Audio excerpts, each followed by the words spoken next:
Aliens and the Remnant, a fictional story, copyright 2013 by Michael Davis. Chapter 1. A look into the future. Many years went by with Susie, Mike Jr., and I living together in Santa Rosa, California, just between Petaluma and Windsor. Angie, now grown, was married, living in Southern California with her husband and newly born child. The UFO encounters seemed to be on a low simmer until the unimaginable happened. We were asleep when around 3:30 a.m. we were roused by a series of loud explosions coming from outside. We jumped out of bed, still in our underwear, and ran out into the front yard, where we were met by neighbors also coming out of their houses heading to their front yards too. Some were dressed, some had robes on, and some were still in their underwear like us, but, whatever the case, everyone wanted to know what the ruckus was about. "What are all the explosions?" cried one of our neighbors, scared to death with fright. "I don't know," yelled a man, pulling his robe closed around him while staring off at the mountain range. "It's over there, look," screamed another man, holding his wife while pointing southeast at the hills. Everyone immediately turned in the direction, and that's when we noticed a most terrifying sight. The mountains were covered in flames, with smoke bellowing from the blaze, and the sky glistened bright orange like that of a painter's canvas displaying an apocalyptic scene. The fire was roaring and echoing back off in a distance, an even more ominous sound, as we saw 3 U.S. Air Force fighter jets moving as fast as they could, heading straight for us. It appeared they were chasing after something, but what, left unsureness gathering in my mind. "Look, over there," I said, pointing left. "It's the Air Force." Everyone watched the jets as they approached, then with a loud screech, they soared on by without chasing anything at all. In a matter of seconds, and not making a sound at all, a flying saucer appeared in thin air, then chased the fleeing jets. The fighter jets seemed frantic as they attempted various different maneuvers, uselessly trying to avoid the one alien craft. "Oh my God, we're all going to die," screamed a woman right before fainting and falling to the lawn. "It's actually happening," I said while grabbing Susie, pulling her closer to me, trying to comfort her. I'd seen the picture in previous visions and knew the horrors awaiting us all. The odd craft threw off an eerie orange glow and moved about in even stranger ways as it darted from place to place, becoming invisible between points A and B. As if they were being fired upon, in unisons, the military jets launched defense flares which had no apparent effect at all. In response to their actions, the flying saucer shot out one green laser beam which split into 3, hitting all of the jet fighters at one time. The planes instantly exploded, bursting into flames, then fell into the mountains just like the one already burning on the ground. The crowd stared on in shock, horror, and terror as they couldn't believe what was happening right before their eyes. In their wildest dreams, events couldn't have unfolded the way they did, and no one could have prepared them for what was happening. Why, this stuff only happened in science fiction movies and books, not in real life. According to most of them, aliens don't even exist, let alone invade and start wars with humans, not for real at least. With confusion, mayhem, and destruction going on all about the neighborhood, people began hopping in cars and running over things in their attempts of escaping. One of the vehicles was in such a rush that it actually ran over a man down the street just because he got in the way of its departure. "I'm not sitting back for this stuff," yelled an old man as he ran out of his house with a shotgun in hand. "I've had enough of you damn aliens. I survived Vietnam, and you aren't doing this to my town." Bang! He fired a blast from his shotgun into the air, shooting at the hovering flying saucer. It didn't have any effect, and the flying saucer just held its position, then took action against him. The saucer expelled a clear vapor which, when it made contact with him and the gun, it disintegrated them both instantly.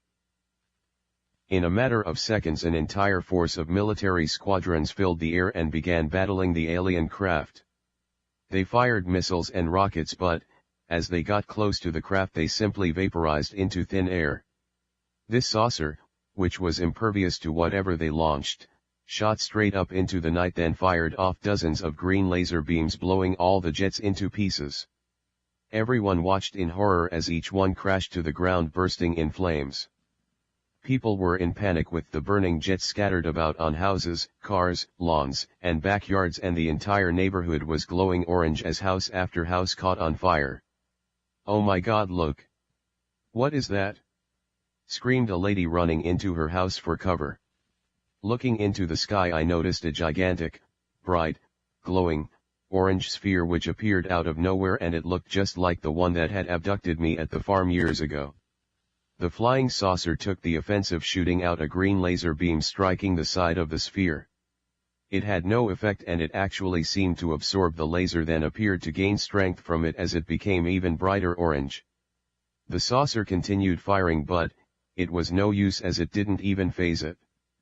The sphere grew brighter and brighter, then suddenly shot out a bright orange laser beam striking the saucer, instantly disintegrating it in midair. It was amazing because it didn't crash or blow up but engulfed into flames, then completely vanished from the sky. The sphere's weapon was very efficient and left no collateral damage from falling debris, it simply eliminated its opponent by erasing it. "What was that orange thing?" yelled one of the neighbors. "That's our military," screamed another. Everybody watched while the orange sphere simply hovered in the sky without making a sound. The sight of it brought back memories of when I was taken in by it and the beings that appeared in front of it. Noticing the mesmerized faces of Susie and Mike Jr. while staring at it, I said, "That's what took me in." Finally seeing the reality of it, Susie asked, "Are you serious? That's what abducted you?" "Yes," I said with my eyes still fixed on it, "this is what I was talking about. The battle and everything, it's all beginning to happen." In an instant, the same way it appeared, the sphere simply vanished into thin air. It didn't take off in any direction or shoot straight into the sky, no, nothing like that, but it just grew smaller until it vanished. We watched as more military fighters filled the skies and the mountains flooded with emergency vehicles and personnel. "Babe," I said, "anchor stuff down, we're hitching the fifth wheel and heading for the mountains near Clear Lake. There's not much there and we'll be much safer away from the city." "Why are we leaving?" asked Susie. "It looks like the aliens have left and it's all over." "Oh, this stuff's not over," I said, "it's just beginning and the worst is still yet to come. Secure the inside while I hitch the trailer, we're getting the hell out of here." "What about Angie and the grandbaby?" she cried, worried sick about our daughter and grandchild still in Southern California. "Get on the phone and call her now," I yelled, heading for the truck. "Tell her to take the baby and head for an unpopulated area of the mountains, maybe Big Bear." "Why Big Bear?" she asked. "Can't she just fly here and we'll pick her up at the airport?" Stopping in my tracks, I yelled, "You did just see what happened to those planes in the sky?" "Yes."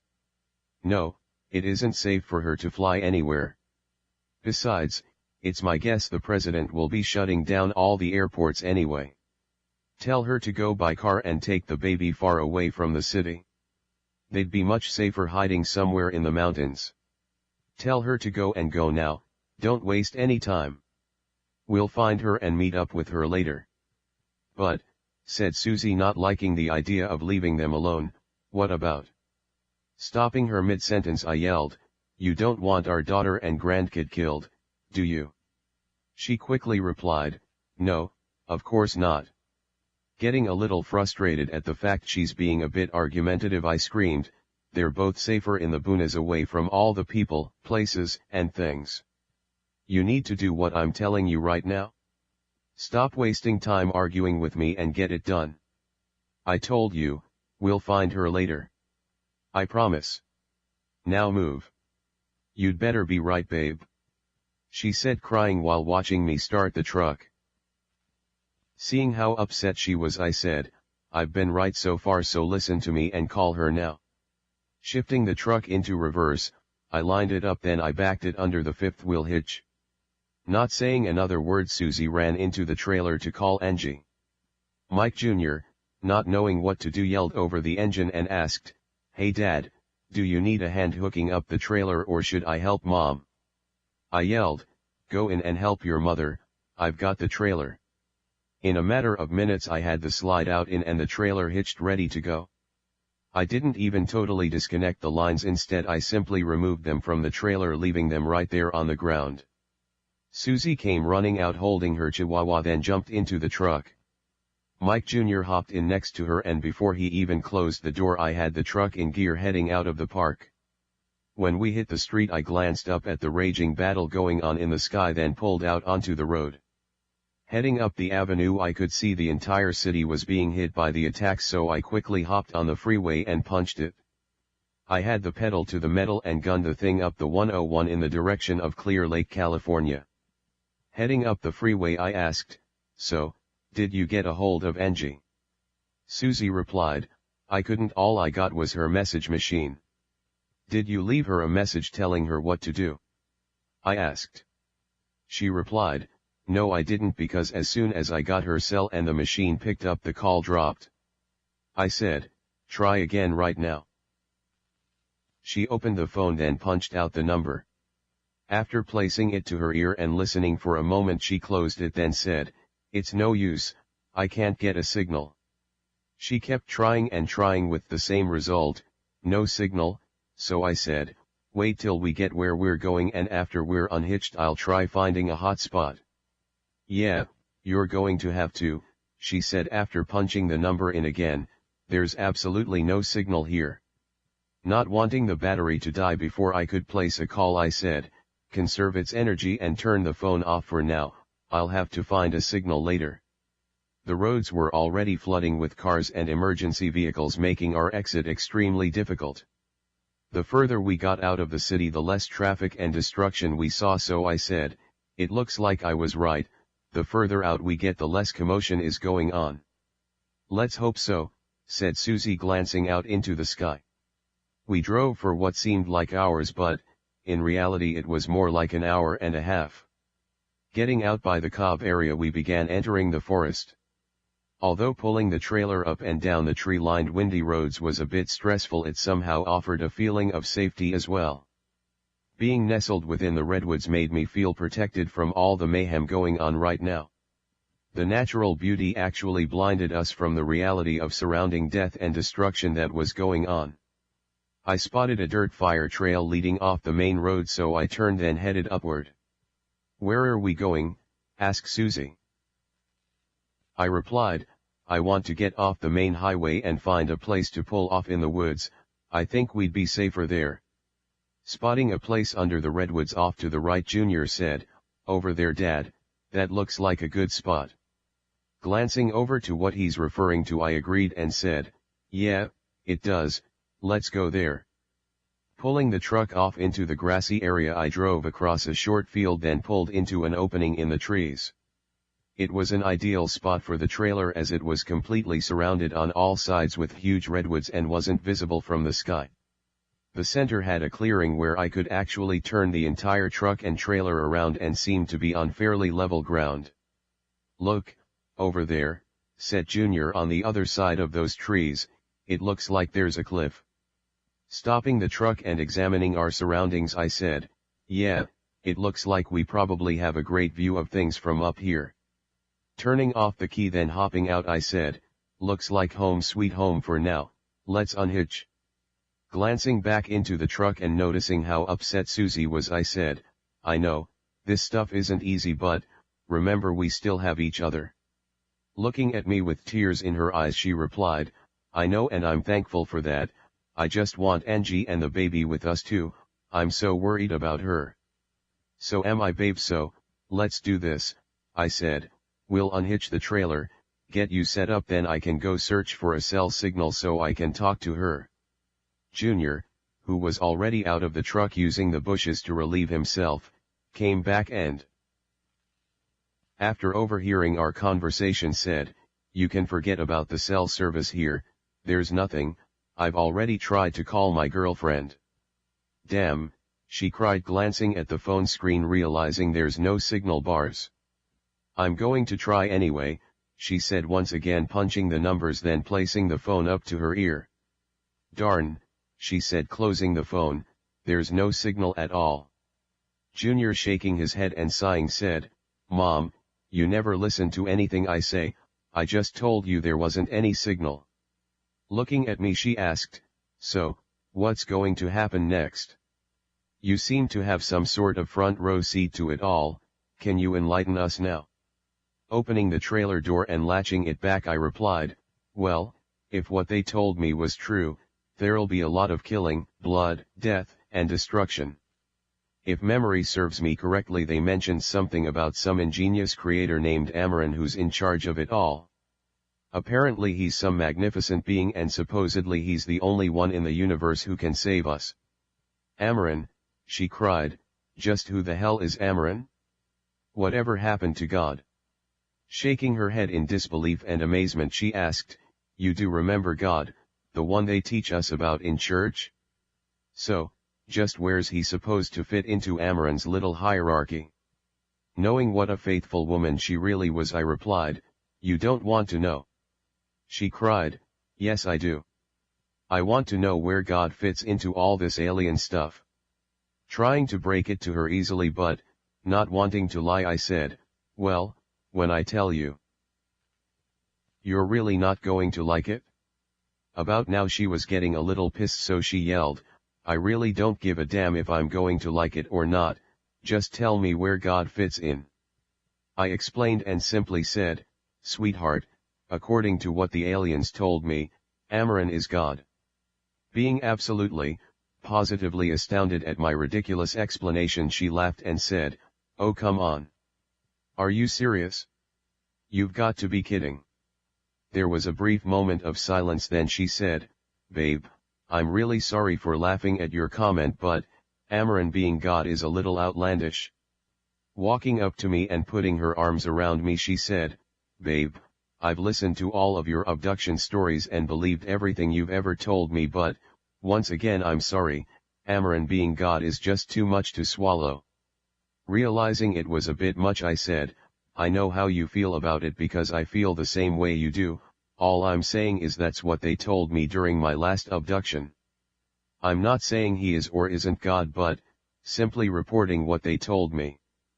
Feeling bad but, not knowing what else to say I said, I told you that you wouldn't like it and I'm sorry too but, it's just what I was told. Mike Jr., listening to the conversation interjected and said, Amaran sounds pretty cool. Susie, looking at her son shocked by his statement and wondering why he'd even think something so absurd said, you've got to be joking. He sounds cool to you? What type of creator allows this to happen to a planet of people he creates? I don't care what you say, Amaran doesn't sound anything like God and as a matter of fact he sounds very evil to me. Not wanting an argument right now I simply mitigated the situation and said, don't be too hard on the little guy, actually, the orange sphere did appear to be one of the good ones. Remember, it's the one that destroyed the flying saucer which was attacking our neighborhood. Didn't you notice how the orange sphere vaporized the flying saucer after the saucer destroyed our fighters? You know Mom, Dad's got a point, said Junior. It disappeared right after it destroyed the flying saucer almost like it had control of the entire event. Maybe it did and the saucer is just some sort of robotic drone following commands from the orange sphere. Realizing the boy could have a very valid point I said, see, that's the way I saw it too. It appears to me that if Amaran's in the sphere then he just saved us from certain destruction. That's really weird, why would he save us? Glancing at Susie I said, you know, maybe it is God and he's saving you. You're the most faithful one here and if any of us were to be saved it'd be you. She said, no, that's ridiculous and you know God wouldn't come just to save me. Really thinking about it I said, I'm not saying that's what it is but, you just don't know what's going on, you can't rule out anything and you've got to give credence to it all. Thinking about it Susie said, I don't know but, the whole thing just makes me sick to my stomach. Mike, I said, go get that old radio of mine I keep on the closet shelf. We can plug it into the trailer's 12-volt system and listen to any emergency broadcasts. All right, said the boy heading into the trailer retrieving the radio. A few seconds later he returned with it then we plugged it in through the trailer window. Sitting on the trailer steps I began searching for signal and said here, maybe I can find a station, Glancing over and noticing Mike Jr. placing iPod earbuds into his ears, I asked, "Don't you want to hear what's going on?" Jr., pulling one of the buds from his ear, simply replied, "No, it's not like I don't already know aliens are invading and probably blowing the hell out of the place." "Whatever," I said, watching him placing the speaker back in his ear. Personally, I thought it's just his way of escaping reality and his deterrent from the actuality of it all. Who knows, maybe he had the right idea and all of us should have simply tuned it all out. It's our human nature causing this morbid curiosity, yearning us to hear more. After a little static, I was finally able to find a station that was broadcasting the news. It was a little fuzzy, but we listened as the newscaster reported, "The scene is horrific, catastrophic, chilling, disgusting, sickening, awful, and I simply can't think of enough words to describe it right now. It's very reminiscent of something you'd see in a terrifying science fiction movie. It's unbelievable, and there are alien crafts appearing in the skies everywhere. They show up, out of nowhere, then simply start blasting at what appears to be selected targets. Their attacks are leaving death and destruction everywhere, and there doesn't seem to be any end in sight. Our armed forces keep trying a good battle, but it's useless as these alien crafts are pecking them off like ants. We've reports coming in from all over the world that the alien crafts are taking out entire fleets and squadrons with single blasts. At this point, I don't know, is this humanity's demise? Are we coming to a close, and if so, why are they doing it to us? Our reports indicate they're not only fighting with us but with themselves too. Different styles of crafts are actually shooting at each other too. Reports state there are numerous orange spheres appearing and they're taking out the other alien crafts. They seem to be far superior to the other weaker crafts and haven't been destroyed. In an odd way, they almost seem to be on our side as they're destroying many of the aggressive flying saucers. The saucers fire upon them, but they have no effect whatsoever. The spheres apparently gain strength from their blasts. They seem to take just so much before they completely destroy their opponent. They have so much power that when the spheres fire, they actually disintegrate their enemy. Listening to it, I yelled, "That's got to be Amaran's fleet. He's the one taking out the other aliens." "Shush," exclaimed Susie, "I want to hear this." The reporter continued and said, "What's all this about? Does anybody know? My God, please, someone, anyone, anything, please step up to the plate and let us know why this is happening. If any of you aliens can hear me right now, let us know what your demands are. Tell us how we can stop all this bloodshed. I beg of you. We beg of you. Mankind begs of you. Don't just kill us off. Help us give you what you want so maybe we can save our families. Just maybe we can save our children and our grandchildren." Listening to newscasters' report and realizing nobody knew why we're being attacked, I yelled, "We can't save our children or our grandchildren or anyone. Amaran's the only one who can stop the attacks." "Babe," said Susie, "you know me and the kids are toast, dog meat, done, finished." "So am I said, agreeing with her, "We're all toast." "No, you're not," she said, pointing at the mark on my forehead. "You've been chosen, so you'll be left alone. Remember what Pastor Grant said about the mark on your forehead and how the chosen ones have it? The kids and I don't have any marks on our foreheads, so we're not chosen. It's just a matter of time before we're killed. You're the reason why the sphere stopped the attack on our neighborhood. It all has to do with the mark you have on your forehead. That's why we were left alone during the attack." Realizing there might be some validity to what she's saying, I said, "Damn, you're probably right, but I'm not going to let them kill you and the boy." Seeing the boy smoking a cigarette and listening to his iPod, I came up with an idea. I reached over and grabbed the smoldering cigarette from his hand. "What the heck, why'd you do that?" he asked, pulling an earbud out of his ear. "Give me my smoke back." Ignoring him, I said, "Just give it to me for a second and shut up." After taking a drag off it, getting the cherry really hot, I said, "Come here, babe, You need a mark too. Moving a bit away in fear she asked, oh, you're not going to do what I think you're going to do, are you? I replied, yes I am, you're going to have a mark just like mine on your forehead. Being scared of the pain and not wanting to go through with it, she said, it's going to hurt and it'll never work. Stepping a little closer I said, oh, it'll work and it's going to hurt a lot less than being dead. Now come and get over here now. The boy, seeing what I was about to do, yelled, Dad, what the hell are you doing?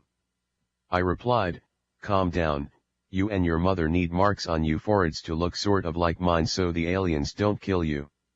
All right, just do it fast so it doesn't hurt too much, said Susie, stepping forward a bit so I could burn her. Worried about scars on her face and not wanting to be marked up, she instructed and said, just don't burn it too bad or deep. If you do it lightly it'll look like yours and they might believe it. That's exactly what I'm going to do, I said, holding the burning smoke to the center of her forehead. I blew the ash away, then touched the center of her head for a brief second. Ouch, that hurts, she cried, pushing my hand away, shaking her arms in the air while jumping up and down from the pain. Yeah, that should be perfect, I said, taking a closer look at the mark I left. Turning the boy's way I said, come on over here son, you're next. No, he snapped, holding his hand out, just give me the smoke and I'll do it myself. Handing the smoke to him I said, not too much now, you want to make it look more like a seal and not a burn. Junior, wondering why I was giving instructions, said, Dad, I'm the one with all the pierces and tattoos, I think I know what I'm doing. Lifting the glowing amber to his forehead, then touching the skin, he yelled, ah. That really does hurt. Pulling the smoke away from his forehead he asked, how does it look? Examining his burn, making sure he didn't do it too much, I said, yeah, it looks good, that should do. What about Angie and the baby?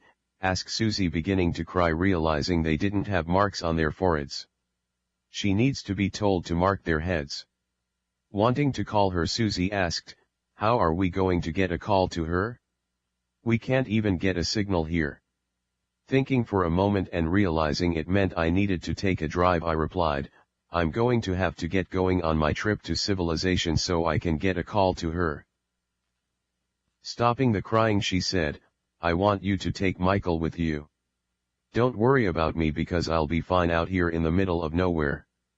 Nobody could ever find me here in these trees, and besides, I've got the dog to keep me company. No aliens are going to find me way out here, but you might need Michael's help. I'd feel a lot better if he were with you watching out for you. Are you sure? I asked, feeling a bit uncomfortable taking him from his mother. I said, I'd feel better if he stayed with you. She replied, yes, I'm sure. Then thinking further about it, she said, take Michael but leave me the gun. Remembering how well she shot at the range, I said, yeah, you're a pretty good shot with that thing, you actually outshoot me. Letting out a painful smile, she said, you know I do. You two come over here and give me a hug and a kiss, I want you to get going so you can get back here. Giving her a hug, I said, okay then, you know I love you. After the hug and goodbye kiss, I said, watch out for yourself and don't be afraid to shoot anything or anybody. Remember, shoot first then ask questions later. Even if it's you, she asks, actually kidding around a bit. Recognizing the joke and being a little relieved she's actually finding humor during all this stuff, I replied, yeah, sure babe, even if it's me. Seeing her smiling at my reply, I said, I love you, we're going and we'll be back soon. Son, give it up, said Mom, giving the order, pointing at her cheek for a kiss. He walked over to her, then kissed her as she said, I love you son. Keep your dad safe for me, please, pretty please. After kissing her he said, I love you too Mom, and you know I will. Wanting them to get done, she said, all right, get going. Watching them turning and leaving, she let out a prayer asking for their safe return. Watching them opening the truck doors, she yelled, just drive far enough to get a signal out, then get back here. I blew her a kiss then yelled, "I will, and remember we love you." Mike and I hopped into the truck then left. Chapter 2 The departure. We were heading out of the mountains, moving at a good clip because I wanted to get back to camp fast. I didn't like leaving Susie alone, so I was making the trip swift as possible. Although I was confident she knew how to use the gun, I still didn't feel right about leaving her there alone. Deep down inside I knew she's probably safer in the woods rather than risking the danger by hitching along with us. After all, let's face it, we're the ones most likely to be hurt by aliens being out on the road. We kept constant watch on the skies and our surroundings for any sign of aliens while racing out of the woods. It was strange having company watching out for aliens, because in the past it used to be only me doing the watching as nobody else believed in them. Reaching a straight away, I pulled the cell phone out of my pocket as I wanted to see if we're getting a signal yet. Finding it difficult focusing on the road, the sky, and my surroundings all at the same time, I handed the phone to Junior and said, "Here, keep an eye on it and let me know when we get a signal. I need to watch the road." Taking the phone from me, he said, "I've got it, just drive." Getting a mile or so up the road, I wondered if we were getting a signal yet, so I asked, "Anything yet?" Glancing at the screen and seeing no bars, the boy replied, "No, nothing yet. Don't worry about it because I'll let you know as soon as we do. Just keep your eyes on the road." We hit the freeway and still didn't have a signal, so I started heading south, towards Population. We really needed to make that call, so hopefully we'd get something soon. I continued praying that we'd be able to make that call very soon because I didn't like the idea of getting this close to civilization. The closer we got to town, the more destruction and mayhem we saw, but no cell signal yet. My persistent constantly asking if we had a signal was beginning to piss off Junior. I asked again anyway, "Son, do we have a signal yet?" He finally snapped and replied, "No Dad, we don't have a signal yet. I've already told you about 30 different times we don't have a signal yet, and I keep reminding you I'll tell you as soon as we get one." Being frustrated, he shook his head from side to side and letting out a sigh, he said, "Please stop asking, I'll let you know as soon as we have a signal, man." After driving and driving for what seemed to be forever, I said, "This is just what I didn't want. We're almost to Santa Rosa. I hope we get a signal there." Getting closer to Santa Rosa city limits, I said, "I bet all the cell sites are all down. That's probably why we're not getting anything." "You're probably right," said Junior, glancing back at the screen. We drove for about another 10 minutes when we really started noticing all the serious destruction. It looked worse than any war scene, as entire communities, shopping centers, gas stations, roads, and just about everything were blown to bits. Every once and again you'd see a house or store that was left unscathed from the destruction, but not too often. People were aimlessly roaming around and they seemingly had no apparent direction. They appeared totally shocked and dazed by the confusion, and they were wandering astray. "Dad, look out," yelled Mike, pointing to a flying saucer as it appeared out of thin air and hovered right in front of us while I was driving. Ducking his head into his lap, he screamed, "Damn, I think it's going to blast us." I watched while Junior hid and the craft continued hovering right in front of us for a second or two. Thinking he might be right, I said, "I think it actually is going to fire on us." I began pulling over to the side of the road as it continued in front of us for a few more seconds, then suddenly it took off heading south. Watching it disappear, I said, "Dude, it's gone." "What the hell was that about?" asked Mike, lifting his head out of his lap. "Where did it go?" he asked, scanning the skyline, not seeing it anymore. "I'm not sure," I said, searching for it too. "It took off and flew south." Scratching my head wondering why it didn't kill us, I said, "I'm glad it wasn't interested in us." "That's good," said the boy, glad to be alive. "Dad, that was too close." Wondering why it's destroying everything else in its path but ignoring us, I asked, "Why didn't it shoot us?" "Maybe we didn't pose a threat to it," replied Mike, grasping a theory, "or maybe it's the marks on our foreheads." "Yeah, maybe," I said, still unsure about the exact reason why we're still alive. Suddenly the phone made a chirping noise and I quickly said, "Dude, check if we have a signal yet." "I'm already on it," he said glancing at the screen. "Yep, we have a signal." "Finally," I said, "give me that thing." As soon as he handed it to me I start dialing. The phone rang and rang when I finally reach her voicemail. "Damn!" I yelled hearing the recording. Mike, seeing my frustration, asked, "Voicemail?" Waiting for the tone I replied, "Yeah, quiet, I'm going to leave a message." After the beep I left a message and said, "Hey Angie, this is Dad. When you get this message you need to do something that sounds really crazy. Take a cigarette and burn a mark on the center of your forehead. The best you can, make the mark look like the mark I have on my forehead. Do it to the baby's forehead too because it's the only thing that'll keep you safe from those aliens."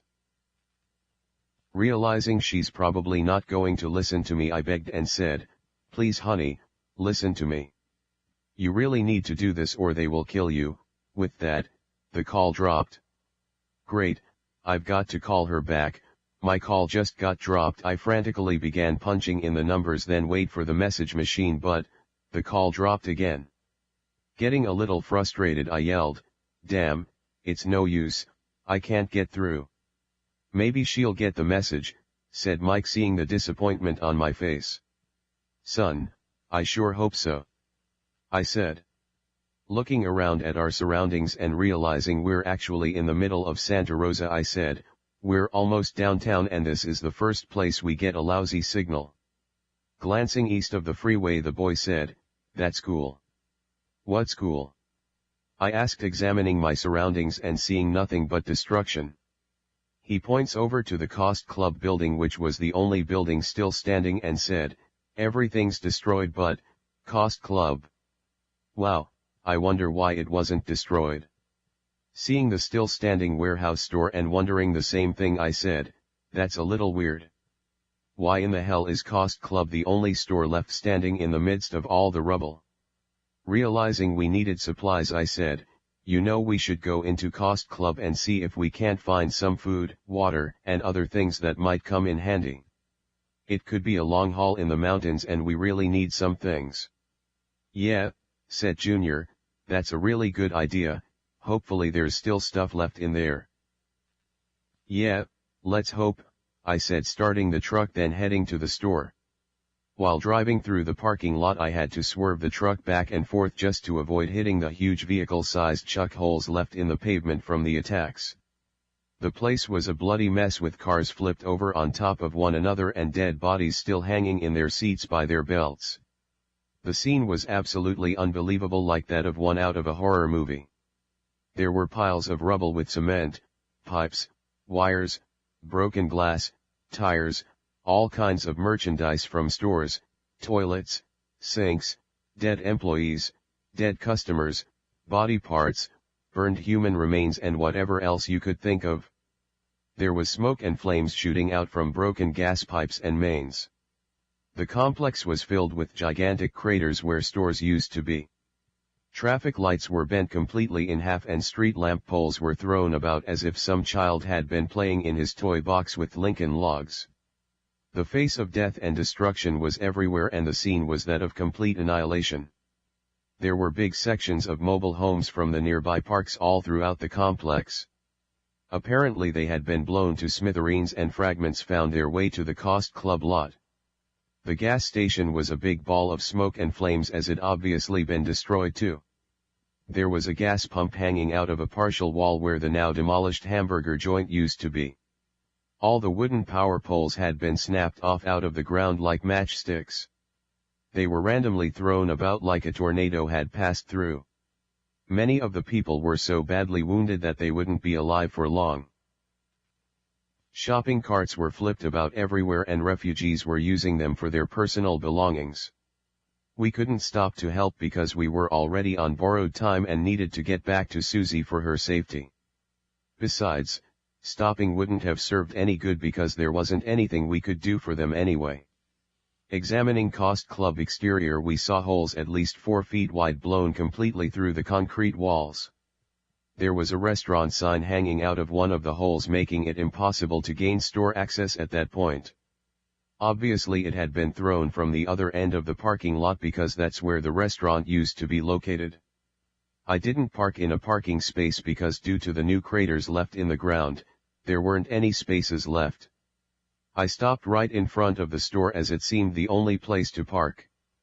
The rolling warehouse doors were still intact and locked closed tighter than a drum.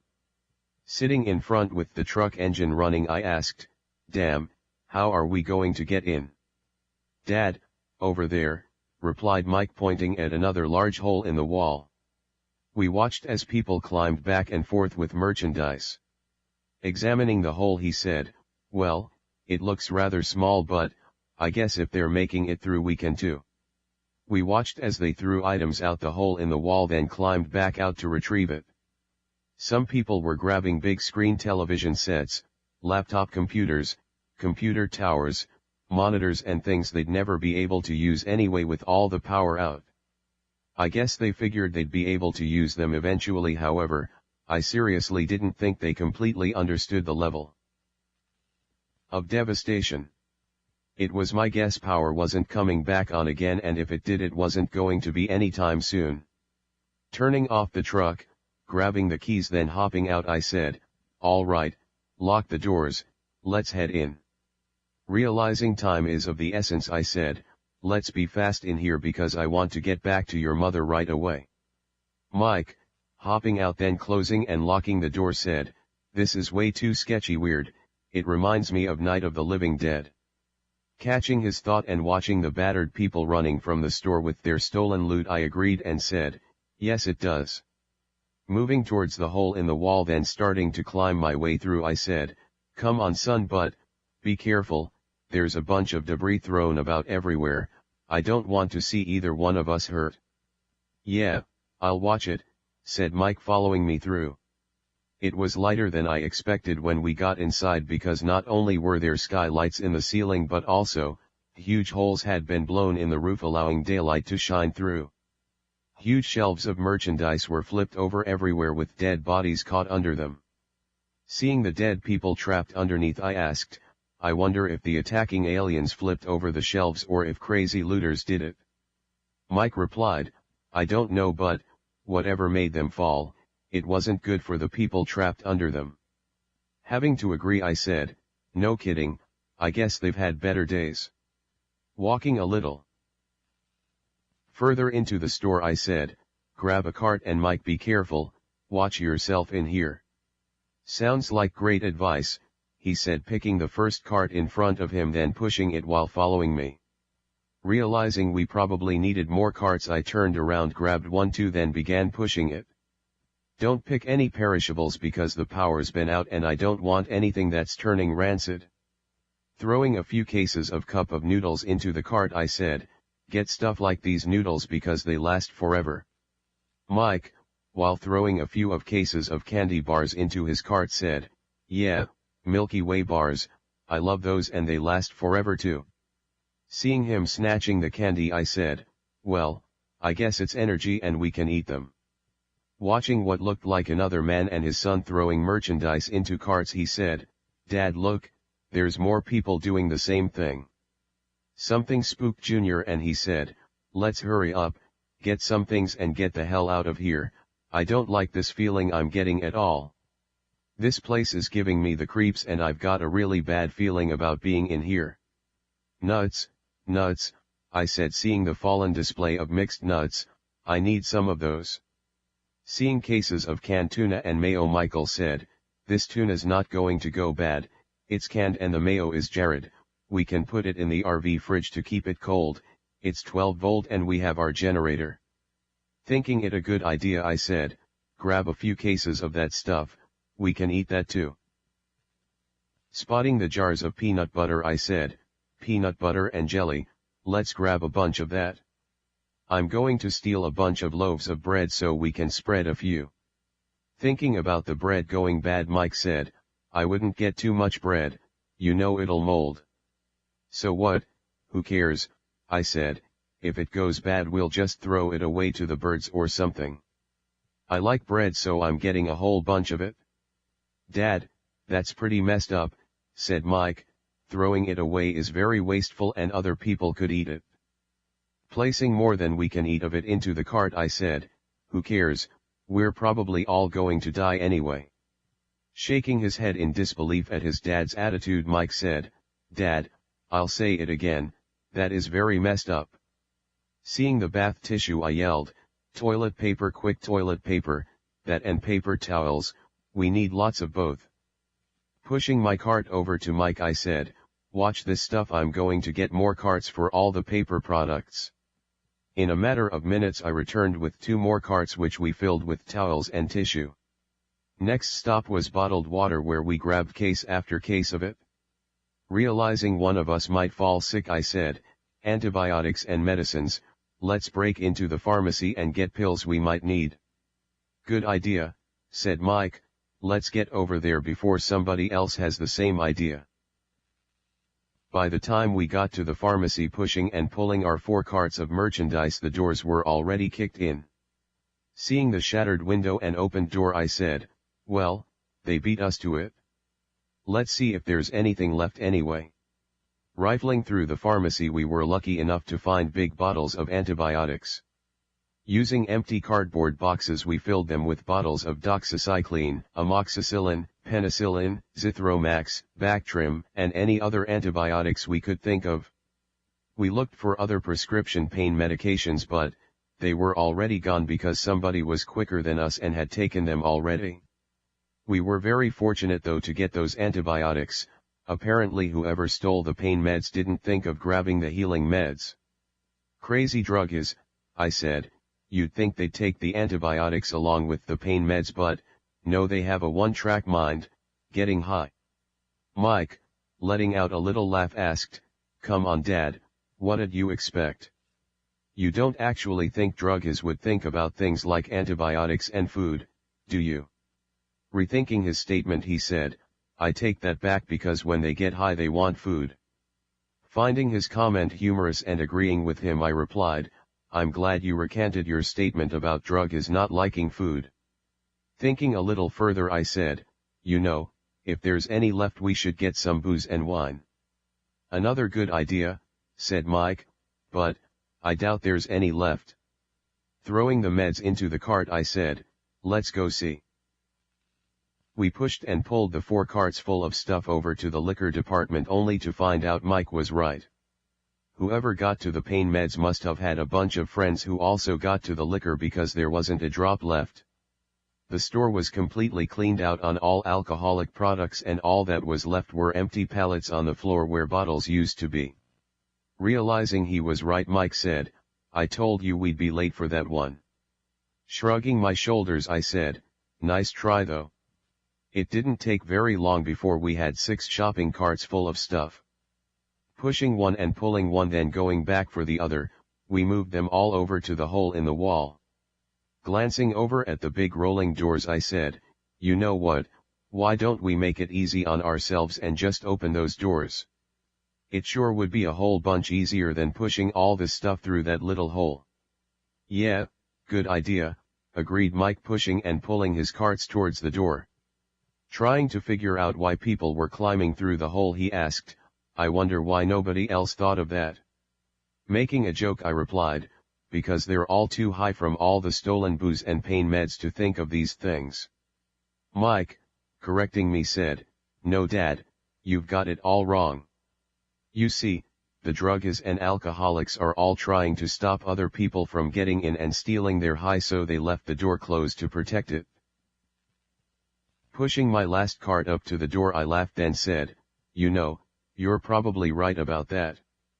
After pulling the locking pin out of the chain, I began rolling the door up and said, there, this should be a whole lot easier. The door started rising, and as it got about halfway up, a flood of people began crouching down and walking through. Man, watch our stuff, I said, pinning the chain back into its slot, securing the door halfway open. People started heading towards our carts and were trying to grab the things we gathered.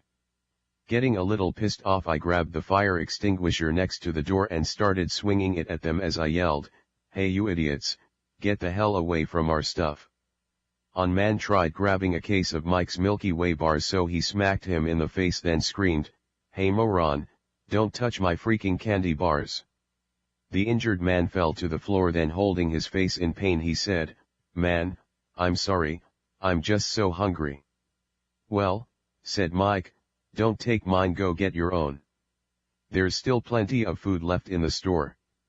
The man got up off the floor and began running away as he yelled, "You don't have to be such a dick about it." "Kiss off," screamed Mike, "yeah, you'd better run."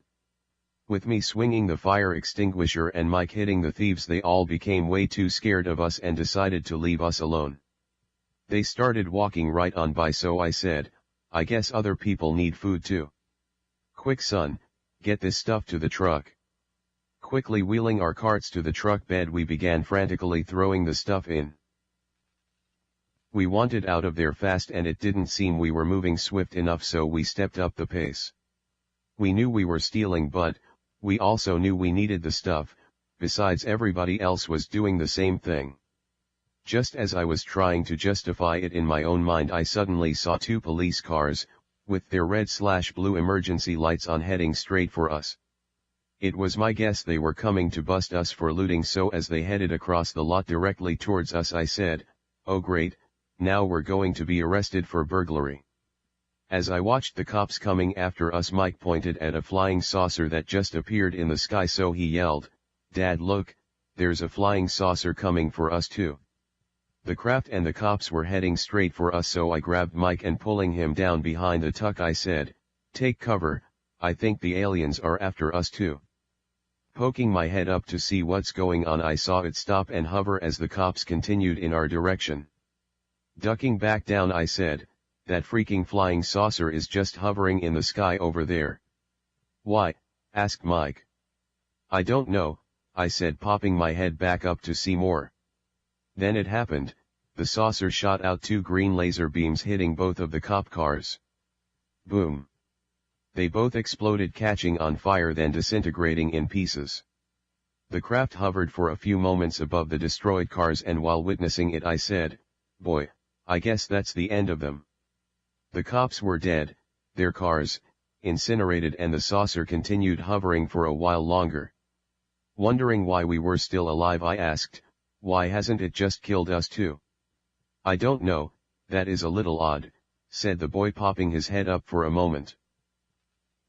Ducking back down, he replied, "Dad, it's not interested in us and it's flying away." Both of us popped our heads up, and watching it disappear I said, "That is way too weird. Not that I'm ungrateful that they didn't kill us along with the cops, it's just that I'm wondering why for a second time in one day they left us alone unharmed.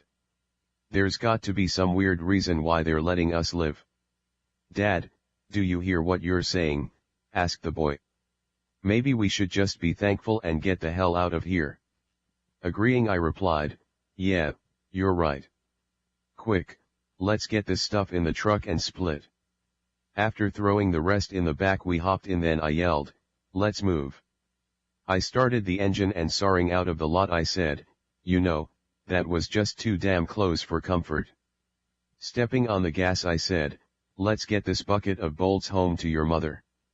"Yep, I have to agree with that," said Mike, sitting back in his seat relaxing a bit, thankful it was over. We headed back to camp, and needless to say I was worried sick about leaving Susie there alone.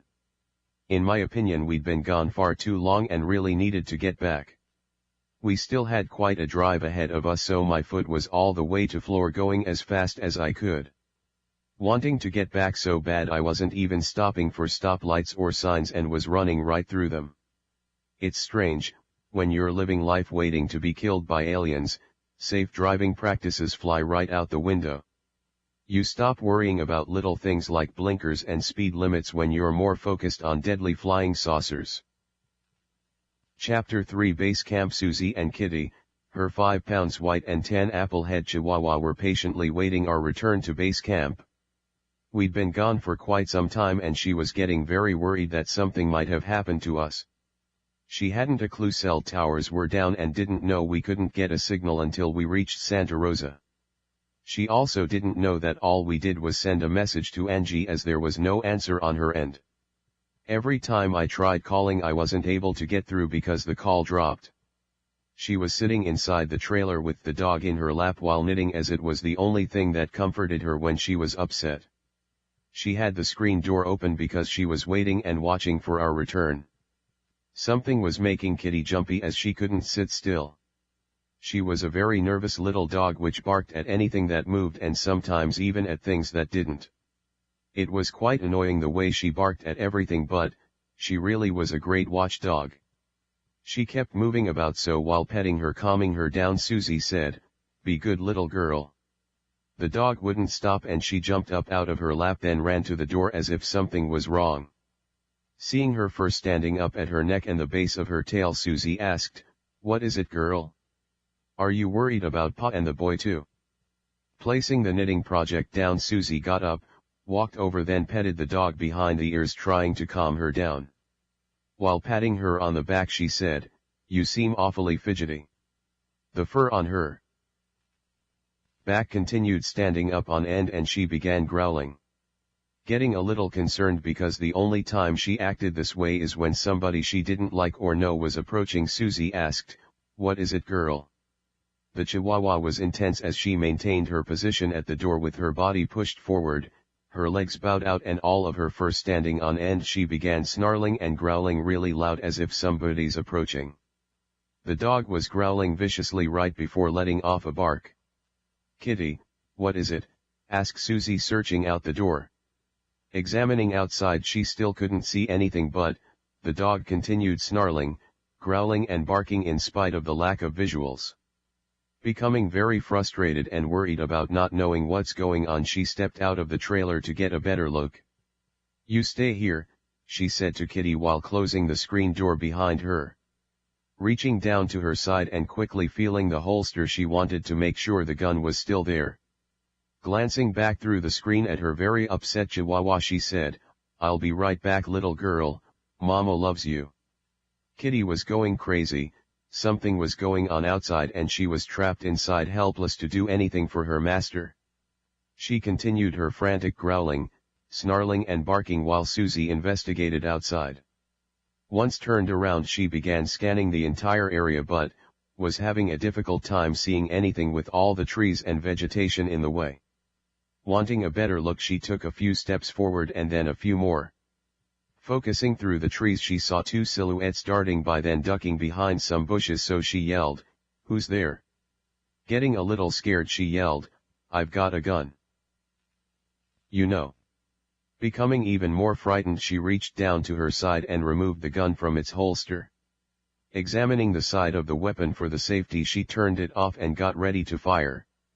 Turning on the laser sights, she began scanning the entire area with the red laser beam. "Show yourself or I'll shoot," she yelled while pointing the beam at moving bushes. All of a sudden, jumping out from behind the bush was the ugliest alien she'd ever seen. He was skinny, green, with big black eyes, stood around 4 feet tall, and the sight of him leaping about 10 feet in the air scared the hell out of her. She screamed as loud as she could then and yelled, "Don't you even move, you dirty, filthy alien, or I blow your freaking brains out." The alien was standing in front of her, about 15 feet away, staring right at her. Aiming the red dot at its forehead, she said, "I'm telling you, don't move. Just back up and go away." Either it didn't understand or simply didn't listen, because it took a few steps closer. With the red beam still focused on its head, she gently squeezed the trigger, firing the gun. Bang! The gun went off with the bullet ripping across camp, hitting the alien smack dead in the middle of the forehead. Watching it fall to the ground, she yelled, "There, you dirty bastard, now you've got a mark on your forehead too. How does it feel?" Right as she said this, the bush once again began moving, so she took aim in its direction. "I guess you want to die like your friend," she yelled, still pointing the gun with her shaking hand. Getting ready to fire, she screamed, "I suggest you hightail it out of here before you wind up just as dead as your little buddy." The second alien jumped out from behind a bush and began running directly towards her.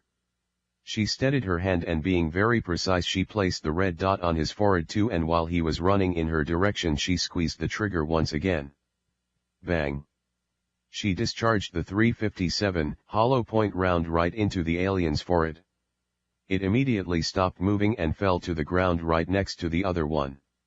Seeing the dead beings on the ground, she yelled, "You bastards, I hate you, I hate you, I hate you, oh." She cried over and over again, traumatized by what just happened. Dropping to her knees with her limp hand still holding the gun, she cried, "Oh my God, I just killed them. Damn, I just freaking killed aliens." Realizing what she had done, her eyes filled with tears and she cried, "Oh my God, I'm a killer now." She began crying hysterically while shaking her head back and forth as the reality hit her. Through her sobbing, she heard Kitty barking at the door. Seeing the Chihuahua jumping up against the screen, she got up, holstered the gun, then headed for her dog. She opened the screen, then picked up her dog and cried, "Oh Kitty, Kitty, Mama just killed 2 aliens." Kitty wagged her tail frantically and started licking her master's salty tears away as Susie said, "Mama loves you so much, baby doll. You're the best dog in the world."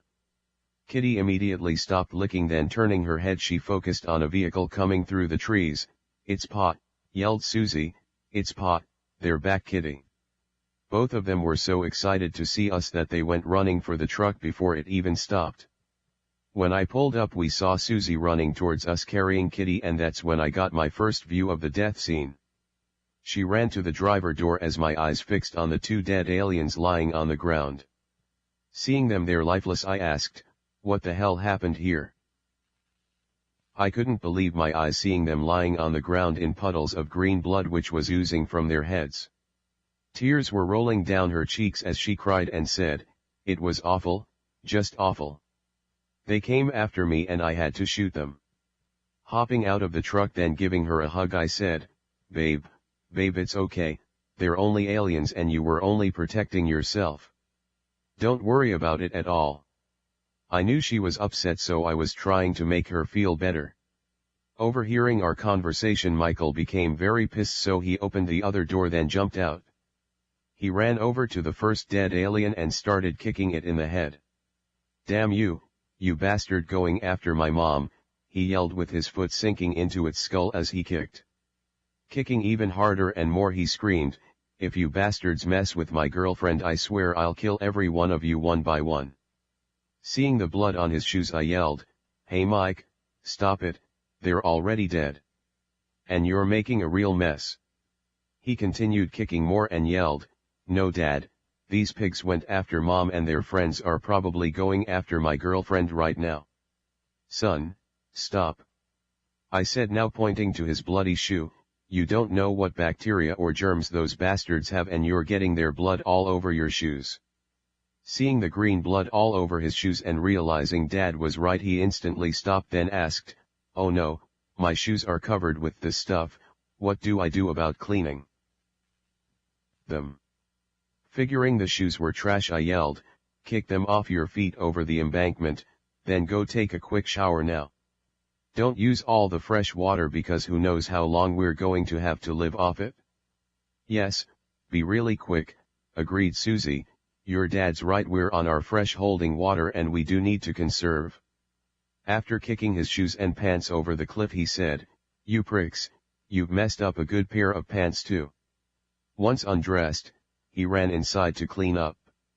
Examining the aliens and realizing their dead bodies were laying just a few feet from our trailer, I said, "I don't want those dead carcasses so close to our trailer, I'm going to have to get rid of them." Susie, with her arm around me and the dog's head peeking out of her coveralls, asked, "How are you going to get rid of them?" Kitty was staring at the dead aliens, licking her chops as if her mother just killed some prey for dinner. It was extremely unnerving watching the drool as it ran out of her mouth, so Susie exclaimed, "Stop it, Kitty, it's not a meal and I didn't kill it for you." Glancing at me, she said, "You're right, Kitty thinks they're dinner, they have to go." Glancing over at the cliff, she asked, "Why don't you just throw them over that embankment? That's way too close to the trailer." I said, "They need to be taken a ways from here so they don't attract other unwanted visitors." After examining them more closely and realizing how small they actually were, I replied, Well, they look light enough so when the boy gets out of the shower, we're going to tie some rope around their legs then drag them into the woods. We'll get them far enough away so when they begin rotting we won't have to smell their stench either. Yeah, good idea, agreed Susie, but, use some gloves because I don't want either of you touching them. You're right, those things look filthy and who knows what diseases they could have. All right then, here's the plan, I said, while Mike and I drag these aliens into the woods you can unload the groceries from the truck. I don't want to leave them out because the wild animals will get into that stuff too. Sounds like a plan, she said. Examining the huge lot in the truck bed and realizing the stuff would take up a lot of room she asked, where do I put it all? Recognizing the familiar store brand packaging and realizing I didn't have the money to buy it all she asked, you stole this stuff from Cost Club, didn't you? Knowing stealing was wrong but, realizing we'd need the stuff I defended myself and replied, it was the only place still standing in almost all of Santa Rosa. Everybody else was taking the stuff and I knew if I didn't we wouldn't have any food, toilet paper, medicines, or what have you. I'm not stupid, she said, I know why you took it and you're right we're going to need it, I just don't like stealing. Nor do I said agreeing with her. She said, there's something else I'm a little upset about. What's that? I asked knowing she was going to tell me anyway. I'm wondering, she asked why did you go all the way to Santa Rosa? I told you to go just so far until you got a phone signal. Defending myself I replied, we couldn't get a signal until we reached Santa Rosa. We tried all the way there and the phone didn't link to a site until we were in the middle of the city. Letting her know my results I said, by the way, the only thing I was able to do was leave a message. Hopefully it went through because while I was leaving it on Angie's voicemail, the call dropped. You did call her back, she asked, didn't you? I replied, yes, several times but, we couldn't get through because the signal kept dropping. Becoming very upset at this point she asked again, you did get a message to her, didn't you? I replied, I sure hope so, I really do hope so because I tried hard enough. I'm sorry, I know you did. She said, I'm just so worried about her and Agers. I knew she wasn't very happy with the way it went but seriously, we did all we could do so I said, I'm sorry babe and I don't mean to let you down but, I did my best. I do have some good news though, I really do believe my message was received. The call didn't drop until after I finished instructing her how and why to burn the mark on their foreheads. Thank you, she said, I do feel better about it now. Glancing back at the pile of stuff in the truck she asked again, babe, where am I supposed to put all that stuff? You already know there's not enough room for it all in the trailer cabinets. Making the decision I replied, stuff all the paper products in the front trailer storage and you can store a lot of the food there too. Giving the rest of the items the once over I said, what doesn't fit in the front storage can be put under our hinged bed. Now, the rest that doesn't fit in cabinets and closets I guess stack in the middle of the living room floor. Wondering if I'd fully thought it out she asked, are you serious? Do you really want me to stack it in the middle of our living room floor? I replied, yes hun, whatever doesn't fit in storage stack in the middle of the living room floor. There aren't any more stores to go back to so if we're going to survive we'll need everything here and then some. Believe it or not this stuff isn't going to last very long and I'm worried about where we're going to get more when we need it. You didn't need to steal, she said, you know God always provides for us one way or the other. He wouldn't let us starve. Seriously giving her comment thought I agreed and said, you're right, I shouldn't have taken it. I asked, do you want me to return it? No, I don't want you going back there. We'll just keep it because we are going to need supplies and the Lord does often provide in very strange ways, maybe this is one of them. So it's settled, we keep the stuff? I asked.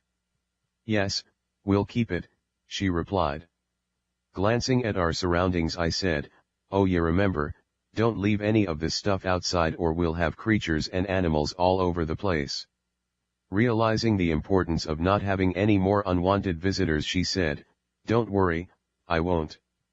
Chapter 4 Chance Finding. After Junior was through in the shower and dressed, we found rope and gloves in my toolbox, then headed over to the dead aliens. I always had disposable rubber gloves around for connecting and disconnecting RV sewer lines. We were very careful to wear double sets just in case they tore, because we didn't want to get any of the alien matter on our hands. We first cut the rope into 2 sections, then tied each section into our version of what we thought was a hangman's noose. We left the sections long enough so we could drag the bodies further away behind us, as we seriously didn't want to stay close in proximity to them. We placed the nooses around their legs, then synced them tight enough as not to come off while dragging. Once the ropes were secured onto their legs, we're ready for our hike. "Be careful, you two," said Susie, watching as we pulled the dead beings to the edge of camp. "We will," I said, stopping for a moment, turning and looking back at her.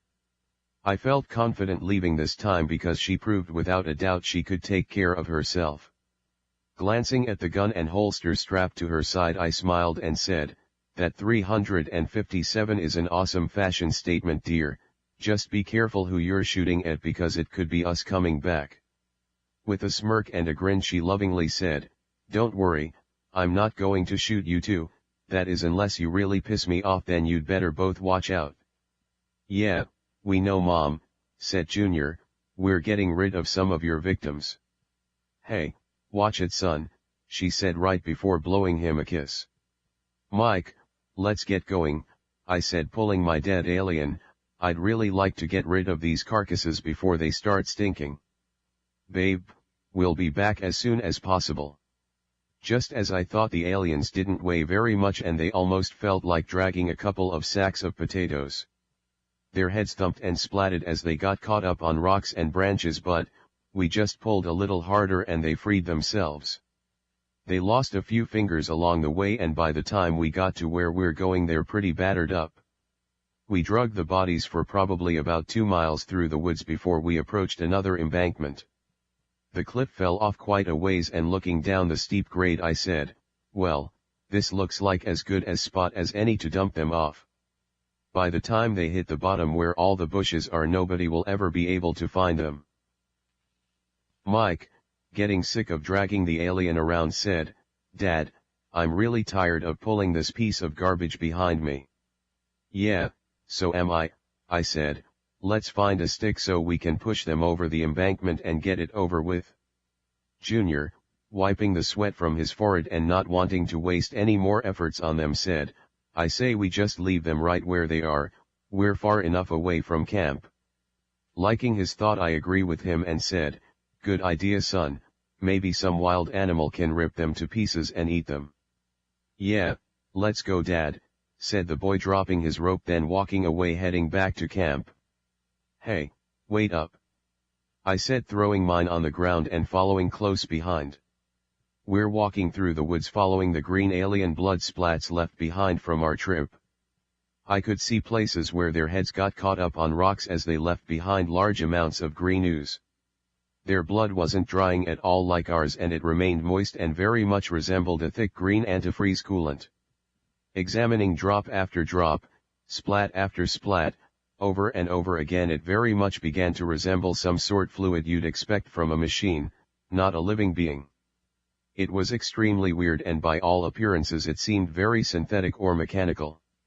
It was absolutely different and looked nothing like our human blood. We continued walking, and when we reached about a quarter click from home, at a clearing in the trees, the boy stopped dead in his tracks, pointed right, then asked, "What the hell is that?"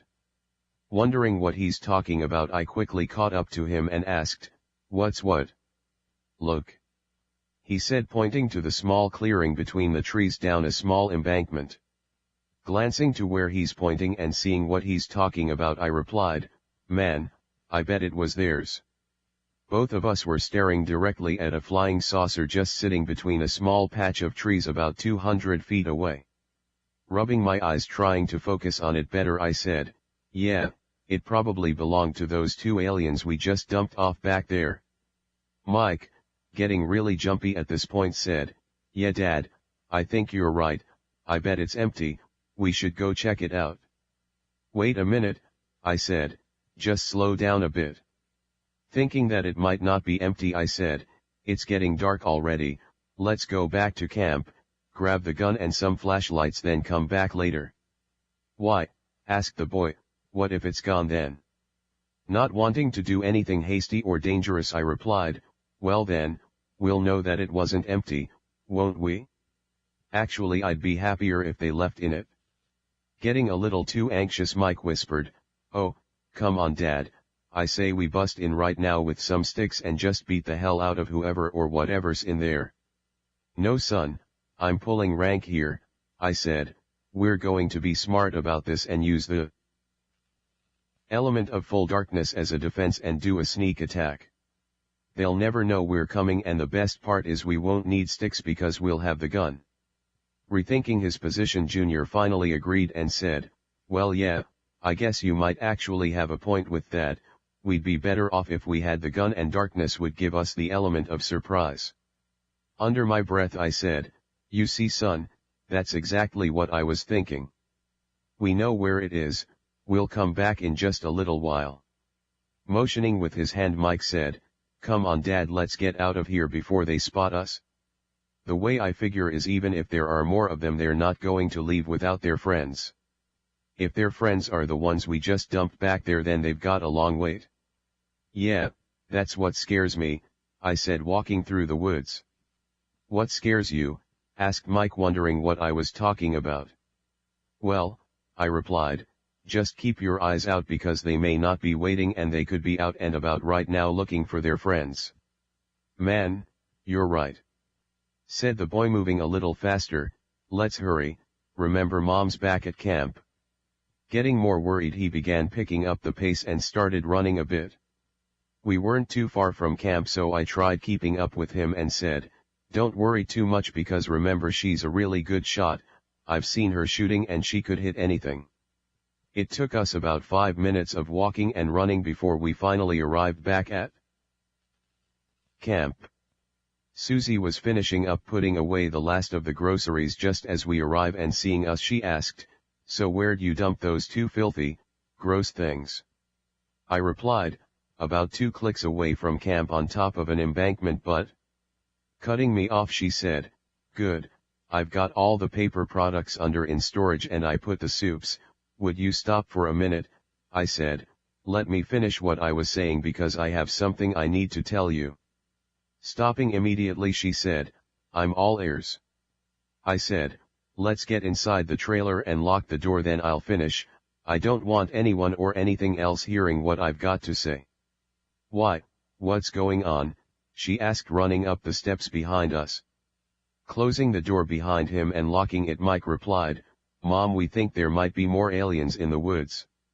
Moving around the stacks of food now piled in the middle of the trailer floor, she fell back onto the couch and cried, "Are you serious? There are more aliens out there in the woods." Finding my way around the supplies on the floor, then falling back on the couch next to her, I replied, "Yeah, but what's better than that is the boy and I found a flying saucer parked out there in the woods just about a quarter click away from here." Being a little flabbergasted, she asked, "Are you actually telling me you found a freaking flying saucer just parked out in the woods?" "Yeah," I replied, "it was in the woods and I'm not sure if it was actually parked, but that's not what's important. What's important is it could belong to the 2 visitors you just shot and killed. We're not sure if there's more of them or not, but we're thinking there might be. If there are, they're probably either hiding inside the saucer or out looking for their friends. Whatever the case, there's a flying saucer in the woods." "Oh no, come on now," she cried, "is this bull ever going to be over?" "Yeah, tonight," I said. "Mike and I are going back with the gun and we're taking them out after dark. We've got most of it planned out and we'll use the cover of darkness as a defense. We know where they are and they don't know that we know, so they'll never expect us to sneak up on them. We'll catch them inside, then bang. We'll pop them off one by one using the laser sights. Sitting forward on the couch and being very insistent, she ordered, "You're not going alone this time, I'm coming with you." "No you're not," I said, "you're staying right here inside the trailer with the door locked." "No, I'm going with you," she cried. "You already know I'm a better shot than you and I can hit what you'll miss." Being a little pushed off and offended by the comment, I said, "Hey, I'm not that bad of a shot either." Being quite persistent and standing her ground, she said, "I'm still better at it than you and you know it." With a smirk she asked, "I've proven myself before, do I have to do it again by pulling out my saved range targets?" Knowing she really was a better shot than me and had proven it many times before, I reluctantly agreed and replied, "Okay, you're right, I'll admit it, you don't have to pull the targets out again as usual." The boy, listening in on the conversation, chimed in and said, "Dad, we should take her with us because she'd be safer and we'd be able to keep a better eye on her, besides, you know she's a better shot than you." Realizing he had a point because we'd be able to watch out for her, I agreed and said, "All right, but the dog's staying here, she'll start barking and growling and give us away." Susie, lifting the chihuahua up then looking directly in the dog's eyes, asked, "Huh? Did you hear that, kitten? Pa doesn't want you with us." Still holding the dog and of course with no reply, she asked, "And just what do you think of that?" The dog hung there lifelessly with a dumbfounded look, not really understanding anything she said at all. Still holding the little animal, she said, "Well, it looks like the big boss spoke and you're staying home where it's safer. Don't worry honey, because mama still loves her little girl so much." After examining the behavior between my wife and the dog and analyzing their relationship, I was a little speechless, so I simply said, "You know hun, you're certifiable." Susie looked at me, then sticking her tongue out and giving me a raspberry, she said, "Well, I learned from the best, now give me a hug." Leaning over giving her a hug and resting my head on her shoulder for a second, I said, "You know, I do love you, and if anything happened to you out there I'd never forgive myself. Please be careful and don't make me regret letting you come." Susie, rubbing and messaging the side of my head, said, "I love you too, but you do know that you're not letting me. I'm not a child and I'm perfectly capable of making my own decisions. If something happened to me out there, don't ever blame yourself because you're my husband, not my keeper." With a smile she said, "Oh yeah, by the way, if something happens to you out there I'll never forgive myself for letting you go." Closing my eyes and resting a bit, I wanted to recharge before it was time to go, so I said, "Babe, your point's well taken." Stretching my arms and letting out a yawn, I said, "The hike must have made me more tired than I thought, so I'm going to snooze a few moments. Mike, wake me in 2 hours when it's time to go." "Don't worry," he said, "I will." Chapter 5: The Unknown. The entire day was stressful and my mind was playing tricks on me. I was beginning to feel like we were living in a dream world and our lives had turned into a science fiction movie. All that I'd been taught in life to be true, correct, or logical seemed to be flying right out the window and was being replaced by fantasy or make-believe. I knew in reality things and events were real, however, my mind was confusing me as it attempted to grasp the actuality of it all. Susie had always been my anchor, bringing me back to planet Earth whenever things went astray, but this time she was caught in the middle with me and I had no one mentally grounding me. The events were happening so fast that our minds had a difficult time keeping up with them. It was one surprise after another and my anchor had been lifted into midair with me. I drifted further into sleep than I'd initially intended, and the next thing I knew I was being awakened by Junior while shaking me back and forth, trying to wake me. Mike said, "Dad, get up, it's time to go." Rubbing the sleep from my eyes and realizing I'd just landed back on Earth, I asked, "It's that time already?" Junior, smiling while nodding his head up and down, replied, "It's time to go kill some filthy aliens." Susie, handing me a peanut butter and jelly sandwich along with a glass of milk to wash it down, said, "Here babe, you'd better eat something before we go."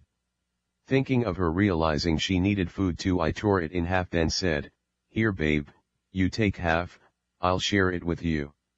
"No," she said, I'm already full because had some leftover macaroni just a bit ago. Are you sure? I asked, holding the other half out toward her. Motioning no, she replied, seriously babe, I'm really am full. Looking back over at Michael thinking he might be hungry, she asked, Michael my little darling, would you like half of your father's sandwich? Being a little anxious and not wanting to eat, Mike replied, no, I'm good, I'm not hungry. I'm trying to stay focused on what's needed to be done, we should get going. I really want to get this done and over with, don't you? After stuffing the sandwich my mouth was full, so I stood up and said, well then, let's get moving. Being a little astonished at how fast I ate my food, Susie said, relax and finish your sandwich dear. Don't stuff, we're not in any rush and we've got time. I finished chewing my mouthful in less than a minute, then washed it down by guzzling the glass of milk. After downing the milk then letting out a big burp, I placed the glass on the table then said, I'm all through, now we can go have fun. Susie, heading to the door, said, oh yeah, real fun. Smiling at her dog over on the couch, she instructed and said, you be a good little girl for mama, I'll be back soon. Kitty, lifting her head for a second but, not really registering what was said, dropped it back down onto the couch. Her eyes were like lights being switched off, closing as she fell right back to sleep. Let's go, said Mike, heading out the door. Following right behind, I asked, do we have the gun, extra ammo, and flashlights? Susie, tapping the holster while walking down the steps behind me, replied, I've got the gun right here and extra ammo in my shoulder pouch. Junior, very sarcastically replied, yes, and I've got the only flashlight we own, Dad. I said, okay well then, I guess you're in charge of the light, but use the low LED setting so the battery will last longer. Gotcha, said Mike, heading out the door a little in front of us. Susie quickly locked the door then scurried along behind us. It was pretty dark out, but we're fortunate because there was a full moon, giving light, guiding the way. Retracing our steps, we headed further into the dimly lit forest, finding our way back to the ship. Using trees, bushes, and boulders as landmarks, we proceeded onto our mission. Getting deeper into the woods, I whispered, keep an eye out for aliens, they could be anywhere. Thanks, that's really comforting to know, said Susie. Thinking about the safety of her dog, she said, I'm worried about my Miss Kitty. I really hope some alien doesn't hurt her. Getting a little annoyed by all the noise we're making, Junior yelled, Kitty's just fine. Now you two really need to shut the hell up. Shaking his head in disbelief at how stupid his parents were for making all the ruckus, he asked, what's wrong with you? Do you two want to get caught? Not waiting for a reply, he ordered and said, now shut up. Knowing we weren't very far away and had to be about there, I asked, hey Mike, where is it? Looking around and getting my bearings, I said, if memory serves me correctly, we should be there by now. Mike, stopping and looking around, said, we are, and it should be over there. Glancing to his left and not seeing it, he said, wait a minute, I don't see anything. Nodding in the direction, he said, it should be right over there in that clearing. Examining the spot where it should have been and not seeing it, I asked, what the hell, where'd it go? Oh come on, cried Susie, being a little tired from the mental planning surrounding this attack. Oh well, she said, it looks like we don't have to kill aliens after all. Investigating further, then suddenly noticing it, Junior replied, wait, there it is, I see it now. Rubbing his eyes focusing on it, he said, that was weird, at first it wasn't there and now it is. Shaking his head a little in disbelief, he whispered, yeah, that's where it was, but it wasn't there just a second ago. It's like it vanished then reappeared, that's freaking strange. Susie, wishing it was gone, whispered, oh, I'm so pleased you found it, son. Patting him on the back, she said, bravo, job well done. Still a little freaked out about it disappearing then reappearing, he said, that's just really odd, I'm sure it wasn't there a few seconds ago, then suddenly it's back. Being really astonished by it, he asked, I wonder how and why it did that. Having to agree with him and being a little mystified by it myself, I replied, I don't know, maybe it was using some sort of cloaking device hiding itself. Well, if that's true, said the boy, they're in there and they're expecting us. Susie, getting a little freaked out thinking about it, asked, oh, come on now, why would they uncloak themselves just so we could find them? Maybe that's why, I replied, so we could find them. Maybe there's some reason why they want us to find them. Supporting my statement, I explained and said, you saw it yourself, 1 minute it wasn't there and now it is. It almost seems to me that they were hiding from everything else except us because now we see them. I didn't really see it appear, she said, I think the two of you are blind and just didn't see it at first. Hey, I'm not blind, said the boy, I'm the one who found it both times. You two are the ones that are blind as bats. You'd better stick close to me or you'll get lost. Thinking the boy's comment being a bit gauche, I said, don't underestimate me, son. I'm warning you, don't ever underestimate me. In a way I was kidding, in a way I wasn't, and he knew it, so he replied, I'd never do that, Dad. After examining the playing field, Junior came up with a plan and said, Will, all I can say is expecting us or not, we're going in. Now listen up because I have an idea. If you look further to the left, behind the flying saucer there's an opening in the trees.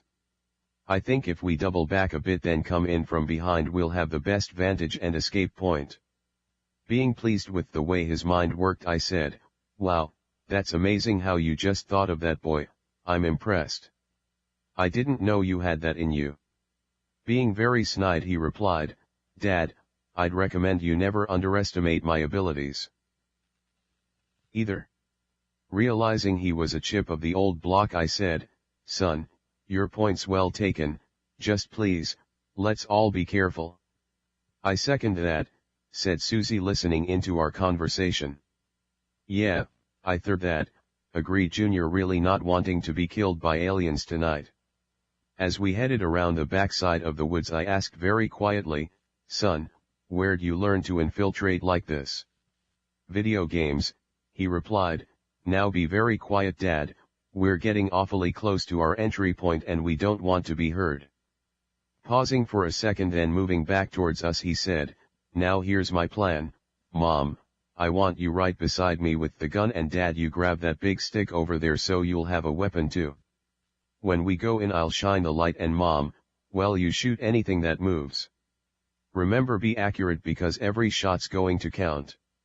Talking to me, he said, now Dad, just smash and hit anything that moves, well, except for Mom and I. Yes, remember dear, I have the gun, said Susie, patting the holster on her side. Mike, glancing down at the holster, said, yeah Mom, take that thing out now and get it ready. Be prepared because things are likely to happen rather quickly, just like in a video game. Reminding him, I said, remember son, this is real life and unlike a video game we don't have extra lives. So, what's your point? He asked. I replied, that was my point, please be very careful. Gotcha Dad, said the boy. I'm ready, said Mom, pulling the gun out of the holster and taking the safety off. Junior, glancing at the weapon in her hand and just wondering, asked, Mom, you do have bullets in that thing, yes? Shaking her head in disbelief that her son could think her so stupid, she replied, yes, of course I do, I'm not a moron, you know. Well then, he asked, do you mind pointing that thing in another direction and stop aiming your loaded weapon at me? Oh, sorry son, she said, now pointing the gun down towards the ground. Thanks Mom, said Mike, very relieved that his mother wasn't going to shoot him. Mom, let's try real hard not have any accidents. She said, watch it son, I still have the gun, you know. Glancing at the weapon and turning on the switch to the laser sights, she said, oh yeah, I have to turn on my red light thingy. Being a smart ass, he said, Mom, they're actually called laser sights and not thingies. Being a little annoyed, she gave him a raspberry, then said, whatever, would you just lead the way and be quiet? Listening in on all the back and forth chatter and being afraid of capture, I asked, "Do you two want to shut up? You're going to get us caught, you know. Man, if anything's in there it's going to for sure know we're coming." "Got it, Dad," said Mike, shutting up, then quietly proceeding through the bushes heading to the front side of the craft. Very stealthily we followed, approaching what we thought to be the door. We watched for a few moments as the boy tried opening it, but he couldn't. He was fidgeting around looking for buttons and getting nowhere, so I whispered and asked, "What's wrong? Why can't you open it?" Being a little confused, he replied, "There are no buttons, I can't figure out how it opens." "Here, move over and let me try," I said, hoping to have better luck. Junior, annoyed for being brushed aside, snapped at me and said, "Dad, if I can't figure it out I seriously doubt you're going to be able to." Hearing the arrogant comment, I said, "Just move for a second and let me try." "Fine," he said, smirking and stepping aside. Being very smart-alecky, he said, "Oh, so now you're going to open it, this I've got to see." Taking a few steps further back and letting out a laugh, he said, "Be my guest, have at it." Stepping closer to the door, I said, "I wonder what makes you work." Feeling the smooth metal and noticing absolutely no signs of any controls, I said, "You really need to open for me." Almost immediately after giving the command, it simply vanished right before my eyes. "Huh, how'd that happen?" I asked, now looking at a very short entrance into the craft.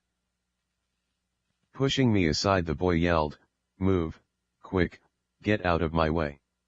Mom, hurry, move in with me and shoot to kill." Discovering the interior lights were already on, he dropped the flashlight while rushing the ship. We expected an alien attack, but when we entered it was completely empty. At first glance there wasn't any sign of life. Upon further investigating we spotted a built-in ladder leading to upper and lower decks. Holding onto one of the rungs, I asked, "I wonder what's up there." Dropping the stick and reaching for the gun, I said, "Babe, give me the gun, I'm going up." Handing it to me, she warned, "Be careful." "I will," I said, climbing the rungs to the top. I was frightened to pop my head up, so I pushed the gun up first. I figured if anything got shot it'd be better the gun instead of my head. When the gun received no response, I slowly raised my head, peering into the upper level. Staying low, I quickly scanned the level and found it empty too. Dropping back down to the middle floor, I reported, "There's nobody up there." Realizing there's still another lower level, she said, "You'd better check down below too, there could be aliens hiding down there." "Good idea," I said, now lying on the floor, shoving the gun and my head down through the hole separating the upper and lower levels, taking a peek down below. Popping my head back up, I reported, "Unless there are hiding in cabinets or closets down below, there doesn't appear to be any beings down there either." Standing up and grabbing hold of the ladder, I said, "Will, here goes nothing, I'm going down to make sure there's nothing lurking around anywhere. Watch yourself down there," she said, seeing me drop down below the floor. Moving as fast as I could and using the sides of the rails, I slid right down to the bottom floor. I turned quickly, then glanced around the level for any signs of enemies or life. I was ready to shoot and waiting any sort of attack, but there was absolutely nothing there. After thoroughly examining this level, I realized it was void of life, as was the rest of the ship. Susie, not hearing anything for a few moments, yelled, "Are you all right down there?" "I'm fine," I yelled, "there's nothing down here either." Grabbing back onto the ladder and climbing back up to the middle deck, I said, "It's really weird, the entire vessel is deserted with nobody here. Now this has me a little concerned that there could still be other aliens lurking around outside. If they are out there, they could come back and surprise us in an ambush. I sure hope they're all dead," she said, petrified of their possible return. Looking around and not seeing him anywhere, I asked, "Where's Mike?" "He climbed up the ladder," said Susie, "he wanted to see what's up above." After climbing back down, Mike said, "There are no more aliens coming back to this ship." Curious as to why he's saying this, Mom asked, "How do you know there are no more aliens? What makes you say this? Well, Mom, he said, there are only 2 crew quarters up above, and unless there are more down below then that it means there's only 2 crew members. It'd be my guess that you already shot the only 2 crew members. Confirming his suspicions, I said, no, there aren't any sleeping quarters down below either. It looks more like some sort of engine or reactor room. It's definitely not sleeping quarters, and I'd say most likely the heart of the ship. Mike Jr., calculating things in his head, started nodding, then said, yeah, there are only 2 beds up there, so that would mean 2 beings. Walking over to the door and wondering how it operated, he asked, what makes this door work? How do you open and close it? Only 2 sleeping quarters, thank God, said Susie, feeling a little safer, assumingly knowing they weren't going to be attacked by more aliens right now. There are no buttons, switches, or anything, and it appears the door simply vanished, said Junior, examining the open doorway. Wondering how to operate it, he asked, how'd you open it, Dad? I don't know, I replied, I just walked up to it and it opened. Trying to figure it out, he said, I wonder how it closes. Please, don't close the damn thing, cried Susie, we'll likely get trapped in here, and I really don't want to spend the rest of my life being trapped inside some alien ship. Being a bit curious myself, I said, I don't know how it closes. I walked up to the entryway and stood next to Junior and asked, how does this door close? Right as I said it, the door instantly reappeared, sealing the ship closed. Seeing the door entombing her inside, Susie cried, oh great, I asked you not to close the damn door and you went and did it anyway. Please, I beg of you, get it back open, hurry, please. More puzzled than ever, the boy asked, what'd you do, Dad? How'd you close the damn thing? Not really knowing what I did, I replied, I don't know, I just walked over here asking how to close it and it closed. Oh wow, said Junior, I know how it works. You thought about the door being open and it opened, then when you thought about the door being closed, it closed. It works on thought waves, let me try it. I'm going to think of the door being open and it should open. Standing in the doorway, he began thinking of the door being open. It's not working the way it's supposed to, he said. Glancing at me, he said, Dad, think the door open now. All right, I said, I'm thinking the door open. Right after I said this, the door disappeared once again, opening. Hey, it worked. I said, totally amazed. It works for you, but it doesn't work for me. Why? Asked Junior. Here, let's try this, he said. Mom, this time I want you to think the door closed, we'll see if it works for you. Fine, fine, she said, waving her hands in the air. Door, I command you to close. The door did nothing, so she asked, what's wrong with this thing? It's supposed to listen to me and close. Dad, your turn, he said, think the door closed again. This time I didn't say a word and just thought of the door being closed, then instantly it reappeared, sealing us back in. Wow, it worked. I said, I wonder why it only works for me but not you too. Mike, wondering the same thing, said, that's weird, there's something different about you, giving you the ability to open and close that door but we can't. Examining the mark on my forehead, he said, maybe those aliens planted something in your head years ago allowing you to do this now. While rubbing the mark on my forehead, thinking he might have a point, I said, you know, you may be right about that. Maybe I do have some sort of implant allowing me but not Mom or you to control the ship. Giving a little thought to it, Mike said, if that's true then you might be able to fly and operate this entire craft with just your thoughts. Being a little claustrophobic and not wanting to be trapped, Susie said, all that's really cool and stuff, but I'd really appreciate it if you'd please rethink the door open. Realizing she really didn't want it closed, I said, oh, I'm sorry babe, here let me open it for you again. Thinking it back open, it immediately disappeared. Seeing it once again opened, she seemed relieved, so I asked, there, is that better? Much better, she replied, and now that we know there are no more aliens here, and if you two don't mind, I'd like to get back to my Miss Kitty at trailer. All right, I said, but, if you don't mind, when it's light out and if it's still here, can we come back in the morning?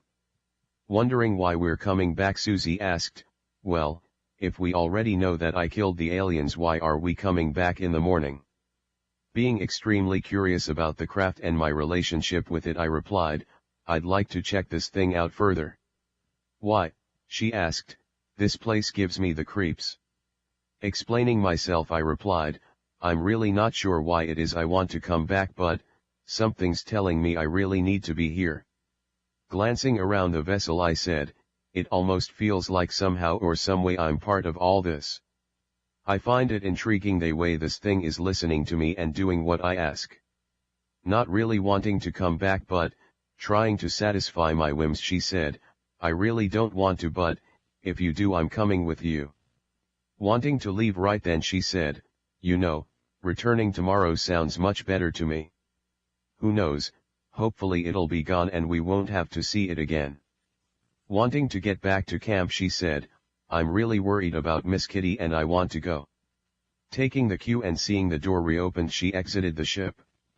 Heading out behind her, Mike said, Dad, close this door and seal this ship because right now, it appears you're the only one who can get back in this thing. Yeah, that's a good idea, I said, walking out behind him. Turning around, I thought the door close and it instantly reappeared, closing out the outer world. Seeing the door closed, Susie said, good, let's go now. As we departed, the flying saucer turned invisible again, remaining out of sight awaiting our return. Chapter 6 The Secrets Within. The next morning all of us woke with the same thoughts going through our heads. What powers did that craft actually hold? The mere fact that it was able to arrive here from wherever simply amazed us. Its point of origin brought up a series of questions like, did it come from another world, maybe from another dimension, was it from a much larger mothership, or was it all by itself? The mystery of it became the pivoting point of our morning conversation. Even though I'd been abducted so many times in my life, I still found it very interesting. While eating breakfast, our discussion surrounded the secrets it might hold. Hey Dad, said Mike after taking a bite out of his bagel, I'm telling you, I think you could fly that thing. Chewing a little more, talking through his food, he said, I don't think it's very hard, and I bet all you have to do is think it to fly and it will. You think so? I asked, taking a bite out of my bagel. I don't know if it's all that easy, son, and it seems like it might be a little more complex than that. No, I don't think so, he said after taking a sip of his juice. I think the ship itself is very complex, but I believe that's exactly what makes it so easy to operate. The more complex it's built usually makes it easier to operate. It's like our commercial airlines, they seem really hard to fly, but I bet once you know how they work it's really easy. You may have a point, I said, taking a sip of my coffee. You're right, because our jumbo jets actually have autopilots, so that craft might work in a similar way. After finishing off his juice, he said, well, I don't think it works off autopilots, but it might off your brainwaves. I'm telling you, those aliens did something to you when they abducted you, making the ship respond to you and only you.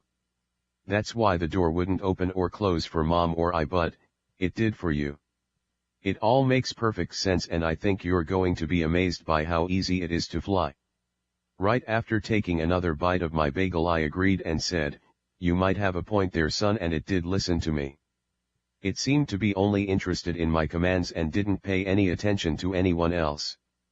Thinking while chewing, it actually did make sense, so I said, you know what, son, it all fits together, because whenever the aliens talked with me it was through brainwaves and not verbalization. They didn't talk back and forth using voices like us. Maybe you're right about them placing an implant in my head, because after all, they did shove that big syringe into my forehead. Who knows, and maybe they injected an implant not only allowing us to communicate, but possibly it would allow me to operate that craft. Come to think of it, after the first time, they didn't stick me again and we able to communicate every time thereafter. Yeah, I do think you're right, and it must be an implant. That's what I'm saying, he said. Operating it has everything to do with your implant. I'm telling you, I know you can fly that ship. Susie, listening to it all and not really wanting me to fly the alien craft, asked, "Come on now, why would we want your dad to fly that stupid ship?" While smiling towards his mother, Mike simply asked, "Hey Mom, do you want to find Angie?" Being a little annoyed by the stupid question, she snapped and replied, "Of course I do, and you already know it." Wondering why he'd even ask such a crazy question, she asked, "Why would you ask me something like that?" "Just think," he said, "if Dad could figure out that ship, then he could probably find Angie in a matter of minutes if not seconds." With her jaw dropping at the thought, she placed her coffee down, then said, "Oh my God, maybe you could find her using that ship." The thought of finding her daughter and grandson caused tears to flow, and she begged me as she said, "Han, you need to figure that thing out for me, please."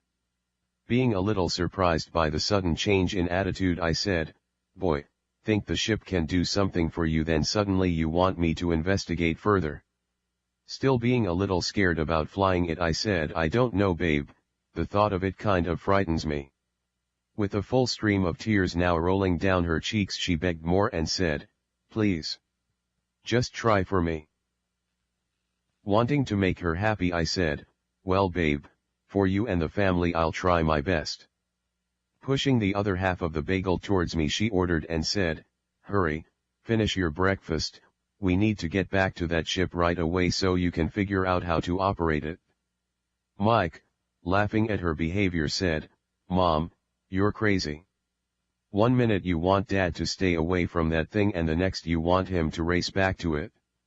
You amaze me at how quickly you change your mind when it benefits you." Explaining herself while drying the tears with a paper towel, she said, "Michael my dear, if it meant getting Angie and the baby back, I'd actually kiss one of those dirty filthy aliens. By the way, I'd do the same if it were you who was lost." "Yeah, I know," said the boy, realizing how much she loves her children, "I'm just saying that you crack me up." Taking another last sip of coffee, she said, "Now hurry up and finish breakfast, you two. I want to get going right away." After breakfast, Susie grabbed her dog, then we rushed through the woods heading back to the flying saucer. Kitty had her head peeking from the top of her jacket all the way there. The trip didn't take long and soon we arrived at the craft.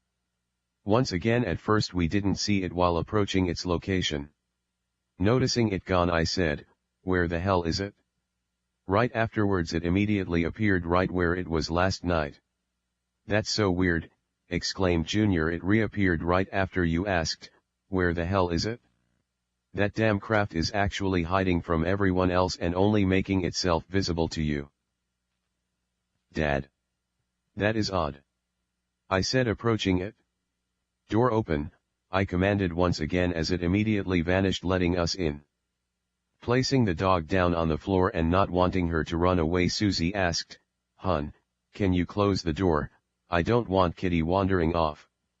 Standing clear across the ship, over by what appeared to be a control console, I ordered, "Door close," then it reappeared closing us in. "I've got to get used to that," she said, watching it happen.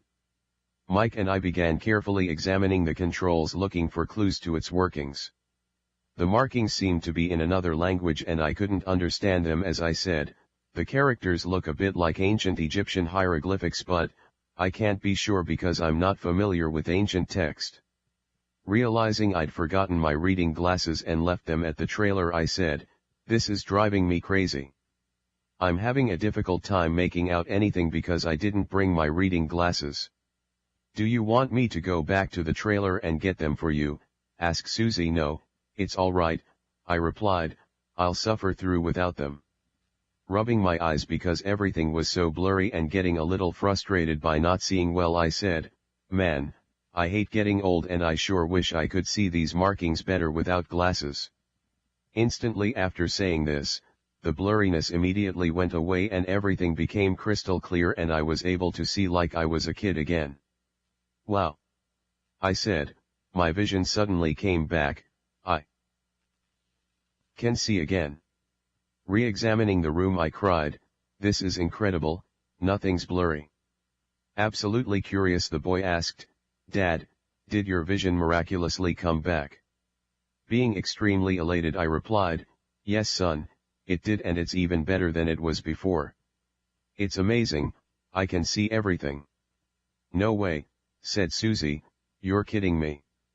"No, I'm serious as a heart attack." I said, "I can see again." "Wow," she said, "that's amazing." Examining the interior, she asked, "I wonder what else this thing can do." Looking over the controls, I replied, "I don't know, but these characters may as well be in Chinese because I don't know what any of this stuff means." Getting a little frustrated by not understanding the markings, I said, "What I really need to do is to be able to understand all this stuff so I can figure this ship out."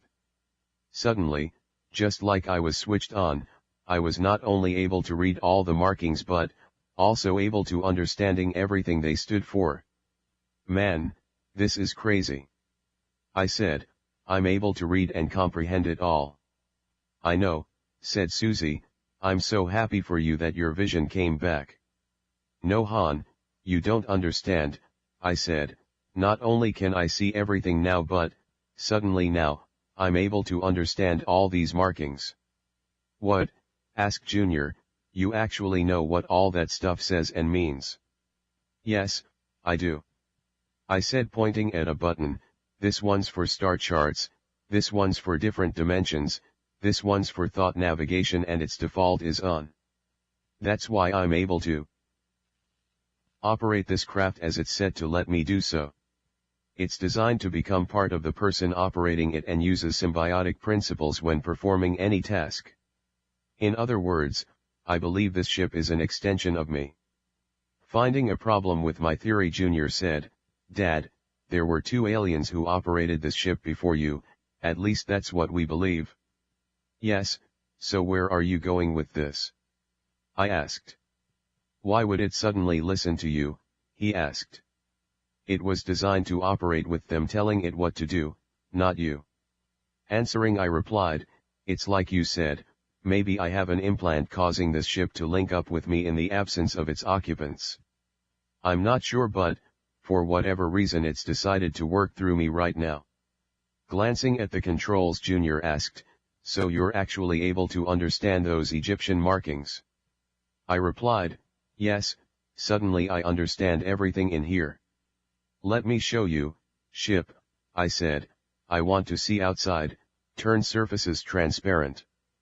The walls, ceiling, and floor of the vessel immediately became invisible, allowing us a complete view, up and down and all around, of the outside. Being absolutely blown away by breathtaking view, Susie cried, "Wow! That's incredible. I can see the woods, the sky, and everything around without even going outside." "That is pretty cool," said Mike, amazed by the sights he saw through the clear walls. "We can see out, and I'll bet nobody can see in." Giving another command to the ship, I said, "Keep it transparent like this, I like seeing out." Susie, approving of the view and agreeing with my sentiments, said, "Yeah, I'm a little claustrophobic and I need to see out or I start feeling weird. I feel a lot better about being in here when it's like this." Mike pulled a Milky Way out of his pocket, then after peeling the wrapper back he started eating it, stuffing bite after bite while staring outside at the trees as he said, "Very, very incredible." Hearing him chew and glancing over at him eating the candy bar, I asked, "Do you have another one of those Milky Way bars?" "No, it's the only one I brought with me," he said. "If I knew you wanted one I'd have brought an extra with me." "Yeah, I'd like one," I said, "but it looks like I'm out of luck. I sure could use a snack right about now." Glancing over at a table to her right and noticing another Milky Way bar sitting on it, she said, "Hey, there's another Milky Way bar here." Wondering where it came from, she asked, "Mike, are you sure you didn't bring another and leave it there?" "No," he said, glancing at the bar, "Mom, I'm pretty sure I only brought one with me. I think I'd remember if I set one over there." Realizing the ship must have made it for me when I asked for one, I said, "It heard me say that I wanted one, so it made it for me. Just think of the possibilities with that one." We could virtually have a never-ending food supply? I asked, and there it was. It made the bar for me, and that's incredible. Realizing the ship was doing whatever I asked, Junior said, I'm telling you, Dad, flying this ship's going to be just as easy as the candy bar. You might be right, I said. Here, let me give it a try right now. Throwing my arms into the air and giving the command, I said, go ahead ship, fly up to the treetops. Right after giving the command, the ship silently and swiftly shot straight up to the treetops. It was quite a spectacular sight, looking through the transparent floors at all the trees. Observing the forest below was like being in a silent helicopter as we quietly hovered above. Wow, said Susie, taking in the sights all around. Babe, this is mind-blowing. Nodding his head up and down, Mike said, see Dad, I was right, I told you it'd be easy and you could do it. What a trip, you're actually flying an alien ship. Pondering the newly founded relationship between the ship and myself, I realized it'd probably do whatever I instructed. Wanting to land next to our trailer, I said, ship, head west toward my trailer about a quarter click. We watched in amazement as the ship accomplished the task, and in seconds we were looking down at our trailer now under us. Wow, said Susie, seeing it below, there's our trailer. Thinking back and remembering that I told her I hovered above the family once before looking through the bottom of a craft, she said, babe, all this time and what you were telling me about hovering above and seeing into your brother's houses through the floor of a craft, and now we're doing the same thing. Simply flabbergasted about all the revelations coming true, she said, God honey. Finally realizing how painful it must have been not having anybody believe me, she sympathized and said, you poor thing, it must have been so difficult not having anybody listening or believing you when you told them about it. Immediately stopping her, I said, no, I had somebody listen and believe because you believed me all along, and to be truthful, you're the only one I really want believing anyway. Well, there's always my mom too, she always listened and believed. Giving me a hug, she said, I love you. Reciprocating, I replied, I love you too. Wait, watch this. Without verbiage, I thought to the ship, I want you to drop down and land under the trees next to my trailer. Silence filled the air as we motionlessly drifted down, stopping a few feet above the ground, then moved back, finally landing under the trees next to our trailer. Now Dad, said Junior, I'll have to say that was pretty dope. Susie, realizing she'd never even heard him give the command to land, remarked in amazement and said, I'm speechless, and if you don't mind my saying, that was a very spectacular landing too. Having a surprise for her, I said, hey babe, tell the ship that you want the door open. No, it won't do it for me, she said, you know it only works for you. Just try it, I said, tell it to open the door. Whatever, she said, ship, open the door. Right as she was saying it, the door vanished and a ramp extended, making it easier to walk out to our camp. Wow, it worked, she said, I can't believe it actually worked. Loving the expression of surprise, I let her in on the secret and said, I told the ship to listen to you and Michael when you two give the commands for doors and viewing. Doors and viewing, what do you mean? She asked, not being quite sure what I'm talking about. I replied, I told the ship to obey you and Michael on commands used for getting in and out and operating the door. Now pointing to the transparent walls, I added and said, I also told the ship to listen to you guys when you want to see through the walls. Cool, said the boy after hearing. Wow, thank you, said Susie right before giving me a kiss on the cheek. Now let's go find Angie, please, she begged. We're doing it right now, I said. I've already asked the ship where she was and it told me it needed her precise DNA to isolate the search. Her D.N.A, asked Susie, since we're her parents, can't it use our DNA to find her? No, I replied, it told me it needed Angie's DNA, and here's the weirdest part, it told me we had it in her baby book. Her baby book? Asked Susie, how do we have it in her baby book? Clarifying, I replied, her hair clippings and that sick-looking umbilical cord scab you saved. You know, in that baby book you store under the bed. Realizing what I was getting at, she yelled, "Yes, I do." On her way heading for the door she cried, "I'll be right back." Stopping and turning around for a second she said, "Ship, whatever you do, don't let Miss Kitty leave. Close the door behind me on my way out." With that, the door reappeared behind her. While waiting her return, Mike said, "Dad, this ship is sick." Searching for a restroom, he asked, "Where do you suppose the bathroom is around here?" Before I could even respond, the ship began talking in a very robotic voice and said, "Each of the upper-level crew quarters now has restroom facilities located inside for your convenience. There are fold-down commodes located inside the walls designed especially for you. They're now labeled in your English language, restroom." "Wow," said the boy, "this ship talks, now that's very impressive." Needing to use the facilities, he headed to the ladder and said, "I'll be right back." Being a little puzzled by the ship telling us it just made the commodes for us, I thought, why is it doing this? Communicating to the ship, I asked, "Did you just make bathrooms for us?" "Yes," replied the craft, "I knew you'd need them, so I fabricated them for you." "So you talk?"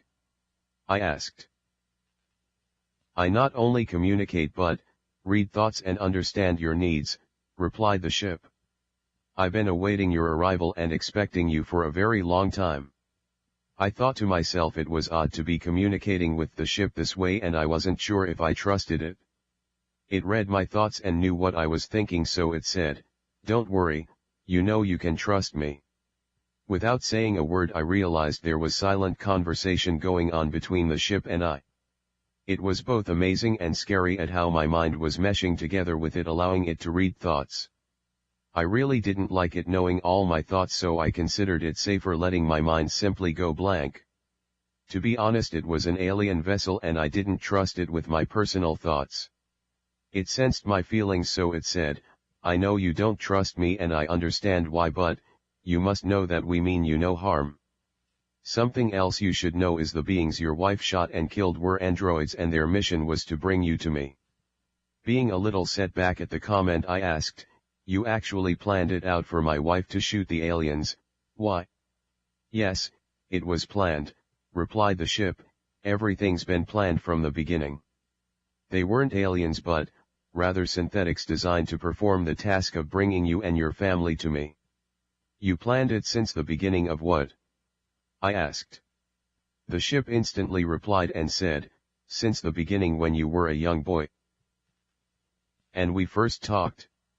Don't be frightened," it said, "we need you as much as you need us. All you have to do is trust us and all your needs will be taken care of." Further examining the vessel, I realized it didn't look anything like the ones I'd been in before. This one seemed to be constructed different and it had no similarity to the others. The vessels I remembered were orange spheres and not flying saucers. After thinking this, the ship explained and said, "Amaran has many different ships which are used for many different purposes. You're correct in stating you've never been in this type of vessel before and that's why you don't remember it. Just who is Amaran?" I asked. "Amaran is our leader," replied the ship. "You know him as your god." "Amaran is our god." I asked, "Why are you calling our god Amaran?" "Because your god has many names and we call him Amaran," replied the craft.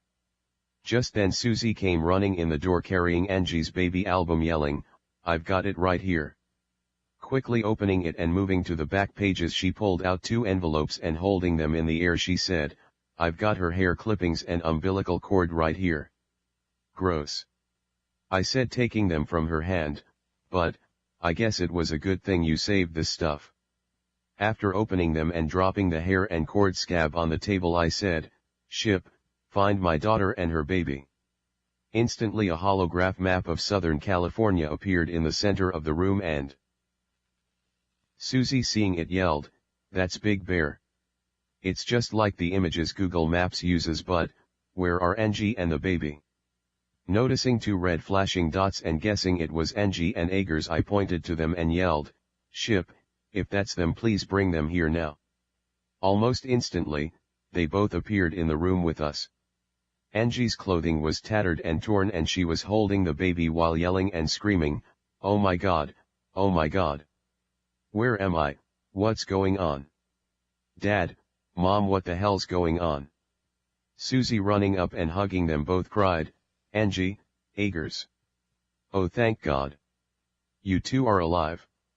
What about John and Mercedes, are they all right? Where are they?" Wondering where in the hell they were, she asked, "Where are we, Mom?" Susie replied, "It's a long story and somehow, someway we wound up with this flying saucer." "What?" she asked, "could you please explain?" Explaining, Susie said, "Well, when the alien attacks took place we moved the trailer out to the woods, then yesterday after I killed some aliens your dad and brother came across this craft while they were getting rid of the bodies." "Whoa, Mom," she asked, "you killed some aliens?" "Yeah," she said, "they popped out of the bushes and when they came after me I shot them. Mike and Dad dragged them out to the woods, then they found this flying saucer on the way back. What's very strange is your father can actually control the thing." "Dad, is that true?" she asked, "you can actually control this thing?" "Yeah, it's true," I replied. "So what did you do?" she asked, "use this thing to find me and Ager?" "Actually yes," I replied, "the ship used your baby hair and dried up umbilical cord to find you both." Mom asked, "I want to know, what about John and Mercedes, where are they?" Not knowing, she replied, "I don't know, Mom, because during all the excitement with everything blowing up everywhere we're separated." Frantically crying, she said, "They're lost, Mom, or maybe worse." Mom, attempting to raise her hopes, said, "Honey, don't ever assume the worst. They might be out looking for you two right this minute." Being confused and frightened, she asked, "Mom, what's going on?" "One moment Agers and I were hiding from attacks and the next I'm here with you wherever we are." Taking a moment examining her surroundings, she asked, "So we're actually inside a flying saucer?" "Yes," I said, "you're inside a real-life flying saucer, and just think, kiddo, you don't believe in this kind of stuff." Laughing a bit, I said, "Isn't that a kick in the old pants?"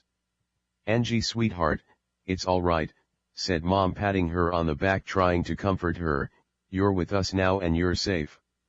Junior, watching and laughing at it all, said, "It's funnier than hell and I love it. Angie just got beamed aboard a flying saucer she doesn't even believe in."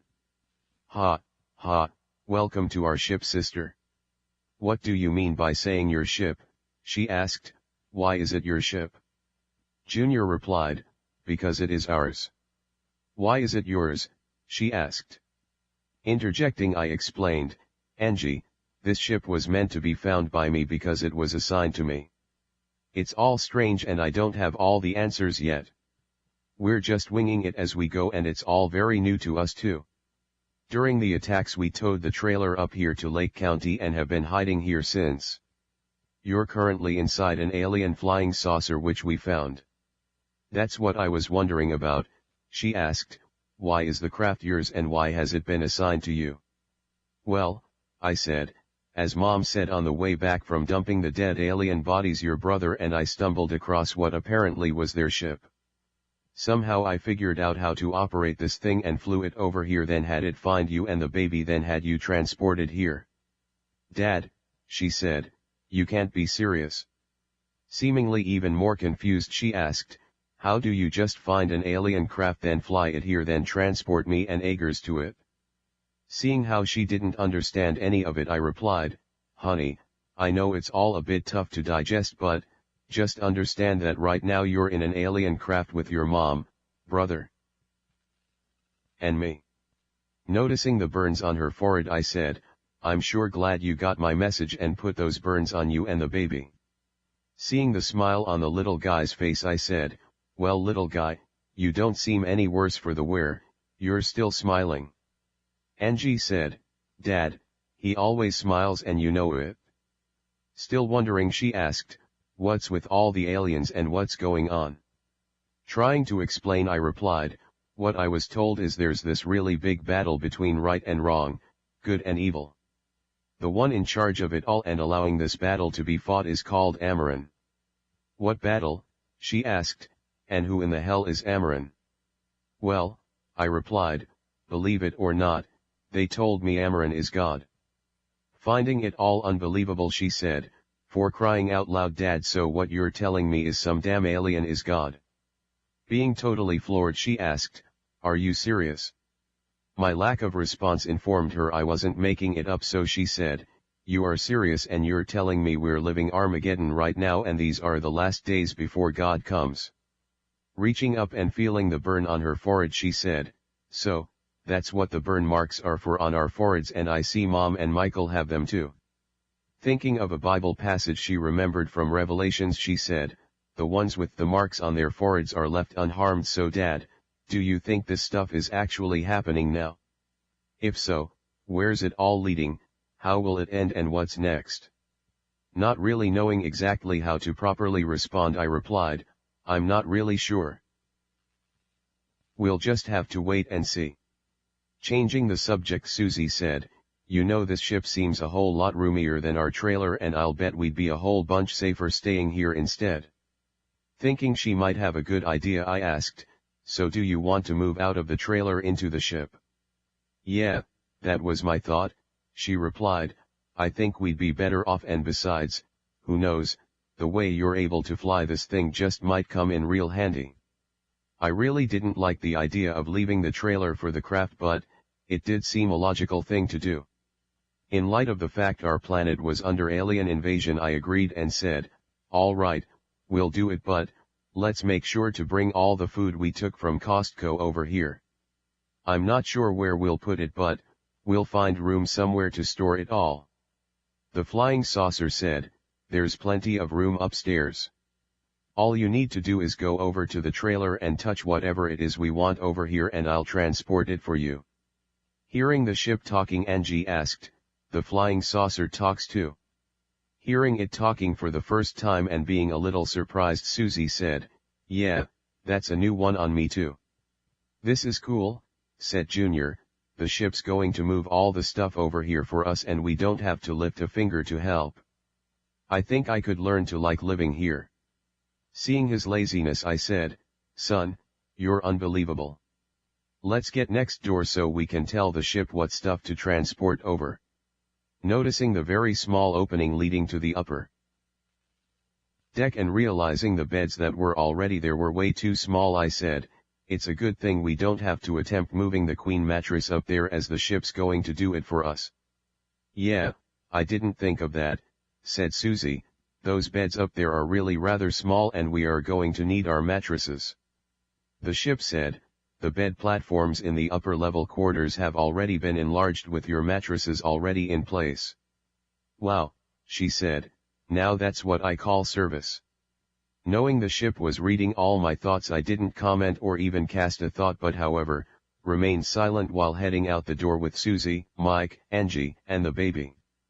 Once inside our trailer I closed the door and spoke softly as I said, I'm not really crazy about the idea of a ship reading every one of my thoughts. It really gives me the creeps and I'm not even so sure about moving into it either. Yeah, I know what you mean, said Susie, having to agree with the creepiness of it all. Explaining her reasoning she said, over here in the trailer we have no protection from the aliens, but if we live in the flying saucer then we'd blend in better. I'm sure that thing must have some sort of defense system which could protect us from further attacks. The real beauty of it all is you're able to control it and you can fly the thing wherever we go.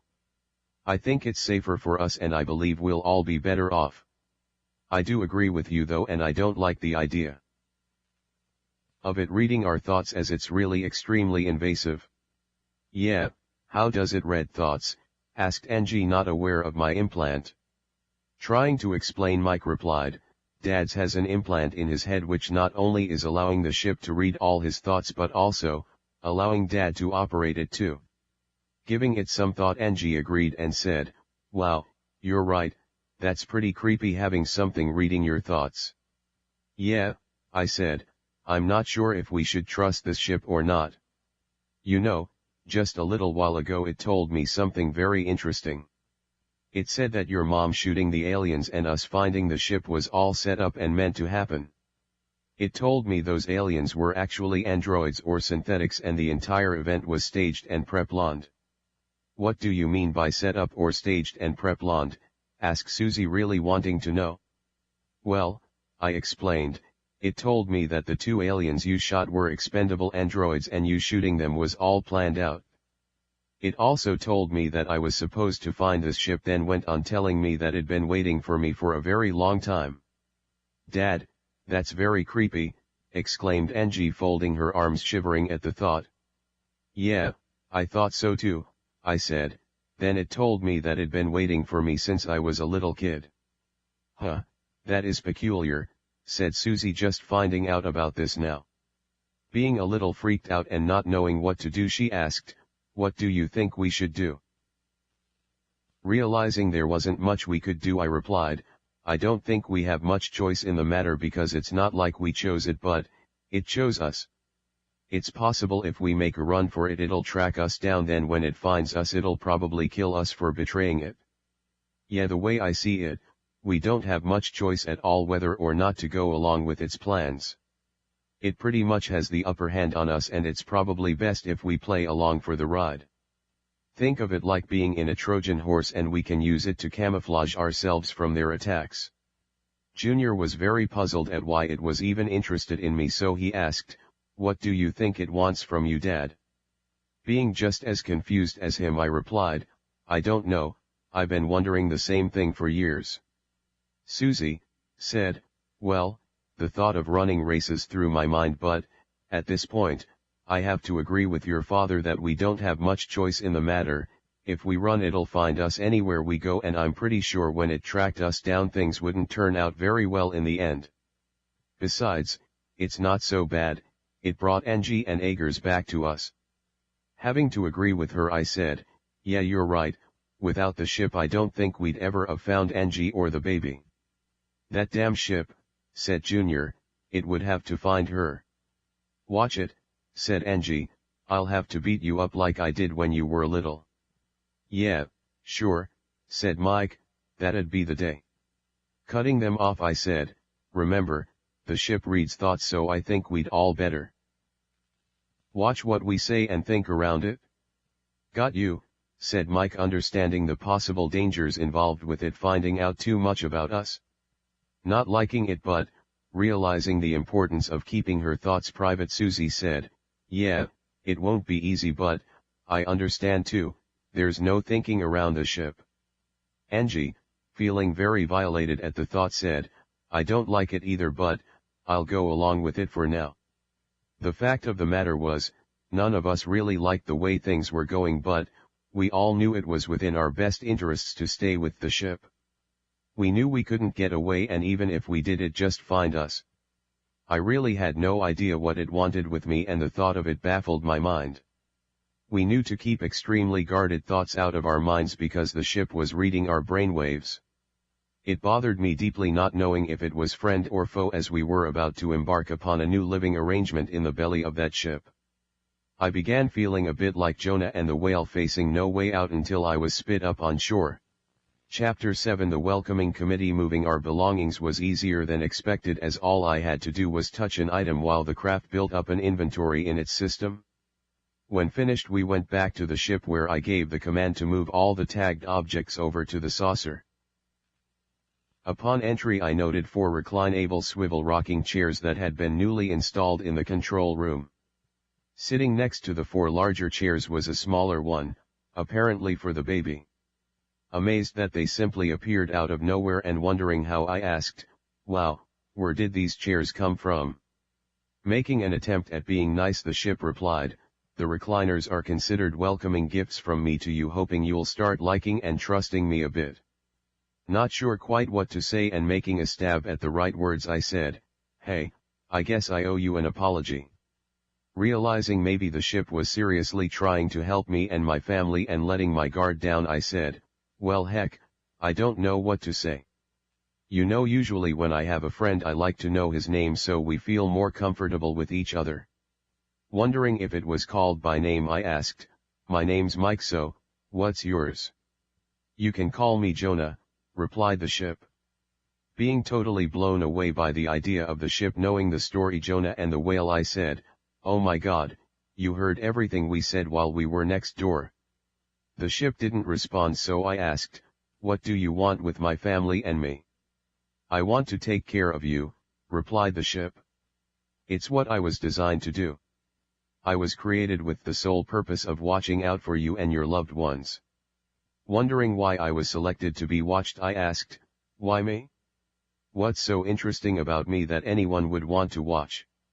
Jonah simply replied, "I can't respond to that question as it's just what I was programmed to do." "All right then," I asked, "who programmed you to watch out for me?" "Amaran," replied the ship, "he programs all the vessels and we receive orders from only him." "So," I said, "what you're saying is Amaran's been the one watching out for me all along?" Trying a different angle, I asked, "Do you know why Amaran's so eagerly interested in me that he'd want to watch me?" Giving the same response, Jonah replied, "No, I don't, but I'm sure you'll find out soon enough." Thinking about the ship's designs, I said, "Since you've been programmed to watch out for me, then that makes you my host. You have to take care of us until Amaran decides to fill us in on what's going on." "Yes, that's correct," replied the ship. Trying to gain our trust, Jonah said, "I know you don't trust me, but please understand that I can't cause harm to you as it's against my programming. I must follow my instructions, which are to watch out for you and your family. Even though it's difficult, I ask that you please trust me, because allowing harm to any of you is against my mission objective." Wanting further clarification, Susie asked, "So please once again, just what is your mission objective?" Jonah replied, "My mission is to make sure no harm comes to your husband and his family. I'm to protect you at all costs and none of you are expendable. So, as you can see, you're all in very good hands with me. It's both an honor and privilege having you, Michael, your wife Susie and your offspring aboard. Remember, if you need anything, please don't hesitate to ask, as I'm here to serve all of you." Michael, upon hearing he now had a servant, said, "That's pretty dope having a robot slave." Getting a grasp on the concept, Susie asked, "So this is some sort of traveling hotel?" "Yes, Susie, you could call it that," replied Jonah, "I'm very much like a hotel." "Michael, you're also correct in referring to me as a robotic servant, as your wishes are my commands." Angie was wondering where she and Agers would sleep, so she said, "I've noticed there are only 2 sleeping quarters upstairs and the baby, and I will need one also." Jonah said, "It's been done. I've just made a 3rd quarter upstairs with a bed for you and a crib for the little one." "Man, that is so awesome. Thank you so much," exclaimed Angie. Thinking how hard it'd be climbing the ladder with the baby in hand, she said, "You know, an elevator in this ship sure would help getting the baby upstairs." Jonah said, "You don't need an elevator, as all you need to do is ask me to transport you to the upper or lower level and I will do so at your command." "No way," I said, "I didn't know that. I'll have to try that one out the next time I have to go upstairs." Wanting to try it out, I instructed the ship to transport us and said, "Take us up stairs." In an instant, faster than a blink of the eye, we were standing on the upper deck. Feeling a little dizzy, Junior exclaimed, "Whoa, Jonah, what a head rush." Susie, not being sure if she liked the whole transport thing, said, "Thanks, Jonah, but next time I think I'll stick to the ladder." "Suit yourself," said Jonah, "but remember, it's always available should you request." Jonah, explaining the other features available by using the transporter, said, "If you wish to go outside without opening or closing my hatch, all you have to do is ask and I will transport you there. Keep in mind that I won't transport you into an unsafe environment." "What do you mean?" I asked. "If what's not safe?" "As previously informed," replied Jonah, "my prime objective is to protect you and your family, so if there are any threats outside, I can't let you venture there. Another built-in safety feature is if you're outside and you confront danger, I will bring you back in immediately." Susie began wondering why the ship let the android aliens attack her if it was supposed to be protecting her.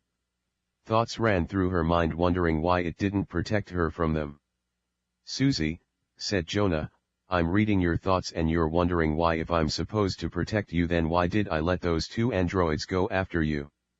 "Yes, I can't help but wondering that," said Susie, knowing the ship's directive was to watch out for us at all costs. Jonah went on to explain and said, "Amaran knows the future and he knew you would kill the androids. Besides, the androids weren't programmed to hurt you but, rather take you back here. Your shooting them was an allowable twist resulting in the same outcome. Amaran knew the final outcome that you'd shoot them then your husband and son would find me and so on. You can rest assured that none of you have been in any danger at any time. We know who you are and I'll reiterate, we've been watching out for your safety all along." Knowing the ultimate goal of bringing us aboard was decided by Amaran, I asked, "So, when do we meet Amaran? When's this magical little meeting going to take place?" "After the others are assembled you'll all meet Amaran together," replied the ship. "Others, what do you mean by others?" I asked, "Are there more of us?" "Yes," replied Jonah, "there are many more like you who'll find their ships too then you'll all meet up together." "Oh my God," cried Susie. "How many more are there?" she asked. "Hundreds of thousands," replied Jonah. "No way," cried Angie, "you mean there are actually other people like us and they're being given ships too?" Worried about her husband John and her stepdaughter Mercedes, hoping they might be one of the others, she asked, "My husband and my stepdaughter, are they getting a ship? Are we going to go find them?" Jonah, being truthful, replied, "I don't know because it's not up to me as Amaran makes all decisions and is in charge of my programming so he's the only one who knows." "What about my girlfriend?" asked the boy, "do you think she's getting her own ship too?"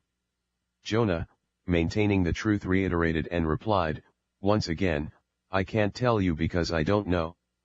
"Oh, come on," exclaimed Mike, getting a little upset, "I want to know about my girlfriend. I can't even begin to draw conclusions on someone's whereabouts without precise DNA from the individual," said Jonah. Wondering how they ever found me, I asked, "Hey then Jonah, what about me? How'd you find me in the first place?" "You were chosen by Amaran so we've had your DNA making it possible to find you, wherever and whenever we wished," replied the ship.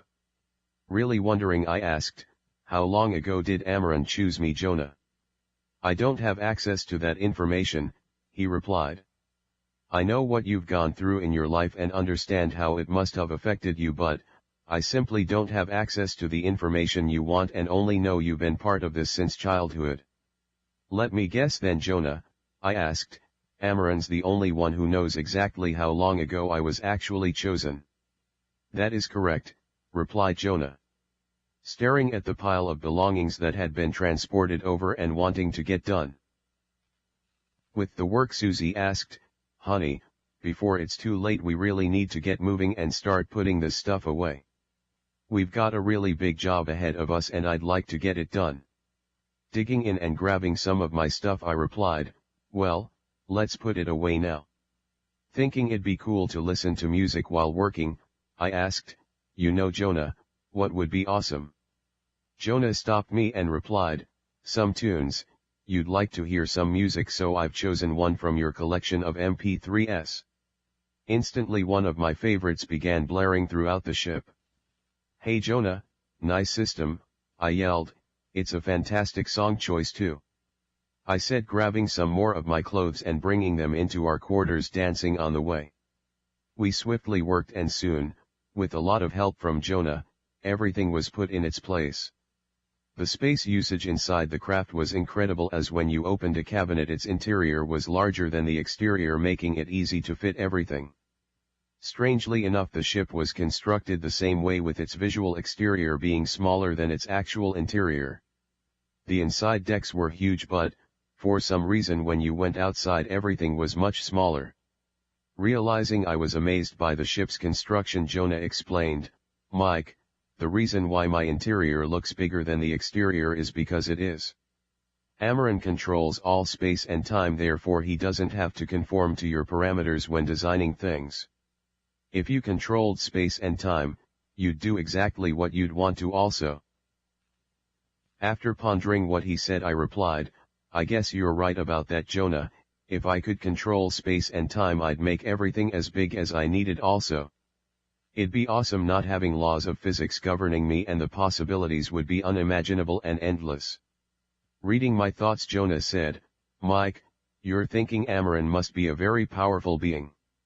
Yes, Jonah, that's exactly what I was thinking, I said. Jonah said, he's more powerful than you can imagine. After hearing this, I asked, if he's so powerful, then why doesn't he stop the damn war that's going on out there? Being a little frustrated, I yelled, people are dying, you know. Yes, that's correct, replied Jonah, people are dying. The people he selects to die will die, and the people he selects to live will live. With disgust setting in, I said, Amaran's playing God, you know. That's because Amaran is God, replied Jonah. Quickly changing the subject, he asked, would you like to watch some television? Television, yelled Mike, you've actually got television in here, he asked. Jonah explained, yes, I'm a visual-based graphics regenerator capable of reproducing any movie, television broadcast, real-time news feed from any part of any planet within any solar system in the universe. I have every conceivable thing there is to see, so I'll select one I believe you'd like. Instantly the walls, floors, and ceiling of the ship turned into the most splendidly awesome IMAX screen we'd ever seen. I wasn't sure what the movie was, but we kicked back in the recliners and began watching. The soundtrack was sharper, clearer, and more realistic than any theater I'd ever been in. The entire deck turned into a holographic image, and we were right in the middle of the scenes as they happened. People and objects moved back and forth across the room, and viewing was like actually being there. Totally flabbergasted while kicking it in my new recliner, I said, man, this is one badass theater. Mike, sitting next to me and feeling the armrests of his recliner, agreed and said, no kidding, it's like I'm actually in the scene. Jonah, pausing the movie long enough to speak, said, I don't mean to interrupt you two, but it's not a theater you're watching. What you're viewing is a holographic image being produced by a replicator. Jonah, I said, whatever it's called I don't know, but I have to say that it's pretty far out. Susie, getting up and yawning a bit, said, enjoy the movie you guys, I'm really tired, so I'm going to turn in. All right babe, I said, seeing how tired she was, I'll be up when it's over. Yeah, enjoy, she said, I'm just really very tired. Yeah, me too, said Angie, agreeing and yawning while holding her baby close. I'm going to bed too, she said. Hey Jonah, she asked. Cutting her off mid-sentence, Jonah replied, I'll send you up to your quarters now. Thanks, said Angie right before her and the baby disappeared from the chair. Susie, being a little startled by the way her daughter simply vanished, asked, she is up in her bed, right Jonah? Of course Susie, replied Jonah. Angie and Agers are both very safe and sound in bed. Warming up a bit to Jonah's hospitality, Susie said, thank you so much Jonah for putting my daughter and grandson safely to bed. I wanted to let you know that your kindness means a lot to me.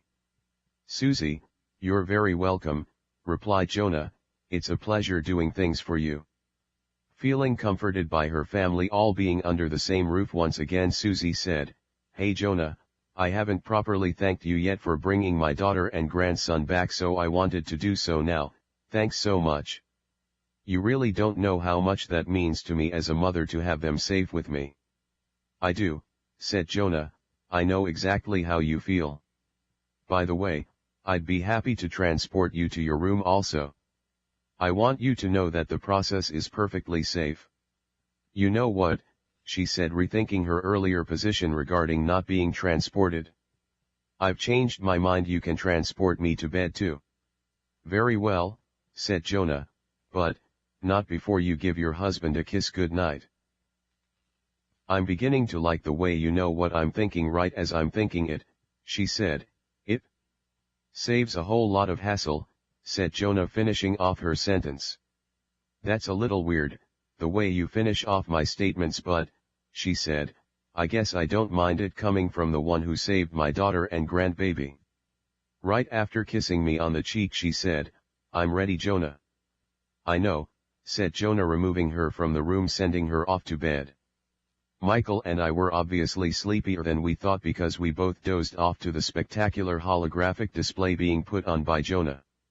It didn't take long, and while listening to the movie we both began snoring like babies in our new recliners. When the movie ended, Jonah transported us to our beds where we remained sound asleep.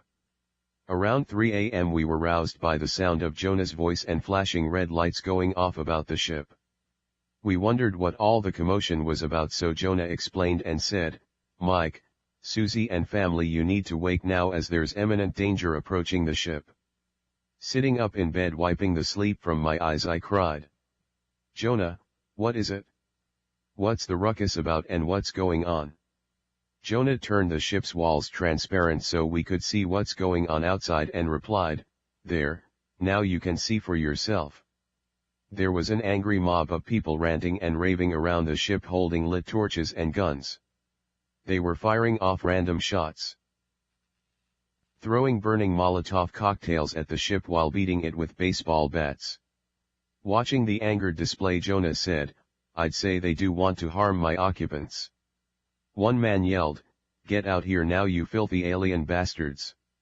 He fired his gun directly at the ship and the shot bounced right off.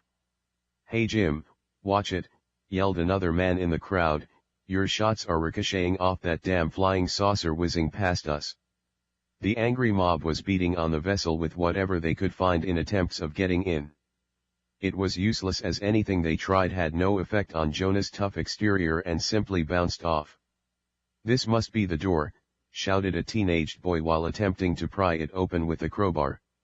It's no use, he yelled, the damn thing's not budging. Pour gasoline on it, yelled an old woman who was beating on the side of the ship with her bare hand. Light the damn thing on fire and burn them out, she screamed. Forget it, lady, the damn thing's made of some kind of metal, screamed a male voice from the crowd, it'll never burn, we'll have to blow it up. Bring on the explosives. Do you want to fight or flee? Asked Jonah. Explaining our options, he said, I can wipe them out in an instant with a scatter shot from my laser defenses, or we can simply fly away somewhere else. Jonah, what are you waiting for? I yelled, let's get out of here now. Instantly the ship lifted straight up into the early morning skies, then hovered above the treetops for a moment. Looking down upon them we could see the angry crowd still below firing off rifle shots at us one after the other. The ship remained perfectly still, and in under a second it bent the space-time fabric, creating a wormhole for us to pass through. We watched as it pulled the opposite end of the hole towards us, and just then we shot clear through to the other side. In seconds we instantaneously transported from one space in time to another, exiting on the other side of the vortex. The entire trip only took seconds and we immediately arrived to our destination, wherever it was. Recognizing the scenery filled with trees and noticing it was already daylight, I asked, Are we in Alaska, Jonah? That was an excellent guess, replied Jonah, you and your family will be much safer here. The ship gently drifted while smoothly gliding downward, under the treetops, finally settling on the ground. There were trees everywhere and we landed about 30 feet away from a lake. Further examining our surroundings and spotting flying saucers everywhere, I asked, What's with all the other ships? Asked Jonah, completing my sentence. They're people just like you who've gone through what you have. They're all hiding here waiting for the meeting with Amaran, just like you and your family. Oh my God, said Susie, realizing the levity of what he said. Still wondering, she asked, all those people out there are going through the same things we are? Yes, replied Jonah, you'll have a lot in common with them. They'll understand you and you them, making it a safe environment for your family. Reading her thoughts and being aware of her concerns, Jonah tried comforting her and said, Don't worry, you know you can trust me when I say you are completely safe here. Now please, get some rest as morning is quickly approaching. We all laid back down while Jonah shut down exterior viewing and darkened the ship, allowing us to quickly drift back to sleep. Chapter 8 Alaska. I was the first one awake come morning, so sitting up in bed I began thinking about the irate, mad crowd that wanted to do us in the night before. I assumed they thought we were aliens, but the reality was it didn't really matter what the hell they thought, because if they'd gotten a hold of us they'd have killed us.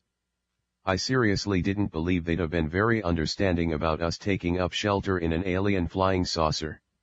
Jonah did the right thing by moving us to Alaska because he probably saved our lives. I was getting a little hungry and began thinking of bacon and eggs, and of course Jonah had been reading my mind and already knew it. "Good morning, Mike," said Jonah, greeting me with my day. "You have eggs over easy, bacon, hash browns, toast, orange juice and coffee waiting for you down below in the main quarters." "Awesome," I said, "now that's what I call service." Susie, hearing Jonah talking about breakfast, asked, "Did I hear there's bacon and eggs downstairs?" "Yes," replied Jonah, "there's now a plate waiting for you too." Susie, now sitting up in bed, said, "Boy, a woman could be spoiled with this kind of special treatment." "Thank you so much, Jonah, breakfast sounds fantastic." "Susie, you're very welcome and enjoy," replied Jonah. "I hope you don't mind," he said, "but I turned off exterior visuals last night so you could sleep better. I can turn them back on if you like so you can view the beautiful scenery while dining." "Please do, that sounds great," she said, "you've read my mind again." Jonah, apologizing for the intrusion, said, "I'm sorry, Susie, I know how that bothers you, but—" "I know, it saves a lot of hassles," said Susie, completing the sentence. "Jonah, it's all right," she said, "your intentions are good and I've gotten used to it, so I really don't mind that much anymore. If you'd like I'll transport you back down to the lower level," said Jonah. "Yeah, that'd be great," said Susie, "go for it." Instantly, we were sitting in our recliners with our breakfast staring at us from stainless steel serving tables. "This ship's incredible," I said, taking a bite of my bacon, "and this food's incredible." Susie, also approving, agreed and said, "Hey Jonah, my hat's off to your cooking, good job. I'm a little concerned about all the cholesterol in the egg yolks, but what the heck, you only live once." "You don't have to worry about the yolks," replied Jonah, "they contain no harmful cholesterol and you'll find them even tastier than the ones you're used to." Taking a quick bite, I said, "Wow, great tasting healthy eggs with no hardening of the arteries, I could make a fortune off these things." "Yes, Jonah, Michael's right about these eggs," said Susie, "they're simply delicious." Chewing a little more, she said, "Actually, I think they're better than mine." "To be honest," replied Jonah, "it's your recipe using sharp cheddar cheese, sour cream, and eggs." "Oh my stars," she cried, letting out a little laugh, "you're right, that is my recipe. I guess great minds think alike." Wondering about the cheese, she asked, "The cheese is delicious, is it also cholesterol-free?" "Thank you for the compliment," replied Jonah, "and yes, the cheddar is cholesterol-free as well." While relishing the outrageous taste, she said, "I can't believe this stuff is actually healthy." Staring out and noticing flying saucers scattered about the trees everywhere, I said, "Man, just look at all of them out there, my God, there must be hundreds." "Thousands to be more precise," corrected Jonah, "and very soon there will be hundreds of thousands of ships filling this Alaskan wilderness, all filled with families just like yours." "Boy, that's incredible," said Susie, thinking of the sheer numbers, "and you're telling us all the people in them have been through the same things." Wondering if they all had marks, she asked, "Do they all have marks like Michael's on their foreheads too?" "Not all of them," explained Jonah, "as each of the ships contain individual families. Within each family there are 1, 2, or more members who've had the same experiences and have marks like your husband's on their foreheads. The mark on your husband's forehead is actually a scar called a seal. The scar or seal has branded itself to your husband's cerebral cortex, allowing us to communicate and be one with him and all of his immediate family." "I'm a little confused," said Susie. Can you explain that to me a little better? She asked.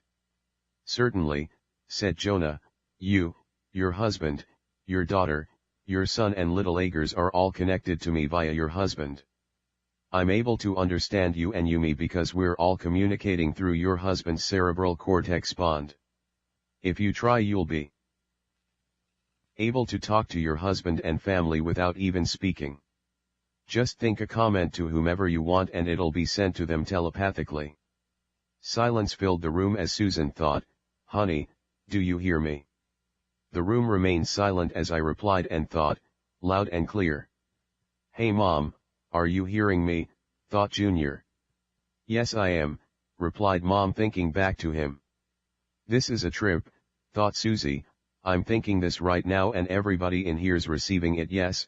She asked. All together everybody replied while thinking, yes, we all hear you. It was a little weird getting used to at first but, in a matter of seconds we were catching on and I thought and asked, Jonah, are we safe going outside after breakfast? Jonah replied telepathically, yes, you are very safe here. Further clarifying he said, I've scanned the DNA of each of you so no matter how far you roam whether you're lost or not, all you have to do to get back is simply ask me and I'll transport you back to the ship. If you're unconscious or injured my system will automatically scan and sense your distress then transport you immediately back even if you're unable to do so yourself. Angie said, that's cool and so that means no matter where we go we can't get lost. Jonah replied, yes, that's correct you can't get lost as there's nowhere you could be that I couldn't find you. Giving it a little thought Susie said, Jonah, I don't know if that's comforting or not. The ship replied, Susie, humor is good. What about wild animals? I asked, are we safe from bears and other creatures? Jonah explained and said, yes you are very safe from animals as you are constantly surrounded by an invisible shield. You can't see this shield but, all wild animals and anything that wants to hurt you will. If they see you they will flee staying far away from you. Wow, said Susie, you mean they can actually see this shield and we can't? Yes, exactly, said Jonah, but, there is another subject I'd like to discuss with you. Wondering what I asked, what's that Jonah? The food that you took from Cost Club, replied Jonah, you stole it and didn't purchase it. So, I said, we needed food and I took it for my family, what's the big issue? I asked. Jonah replied, the issue is Amaran doesn't like stealing and you no longer need the food. I can make anything you need so therefore you should give it back to the store. There are other people who are waiting for their ships and they need that food to survive on. We left warehouse stores and major food stores standing because we want the chosen ones to eat and survive giving them time to find their ships. They must survive on their own beforehand and without the food they'll become weak and not have the strength to find their vessels like you. There will be a bonding period as there was between your family and me but, in the end their success rate will be 99.9%.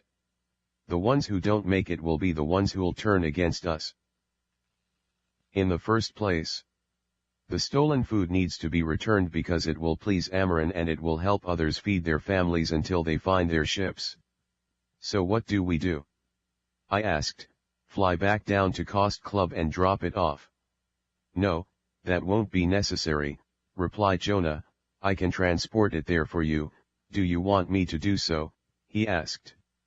Thinking about it and knowing he was right I replied, yeah, you'd better do that right away because you're right, stealing isn't right at all, we were just scared and worried about surviving so that's why I took it.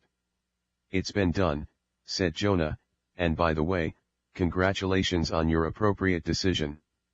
Letting us know that he'd been working on modifications to our DNA Jonah said, for your information, while you've been living within my confines I've taken liberties to not only scan but, enhance your DNA so you know have new superior capabilities.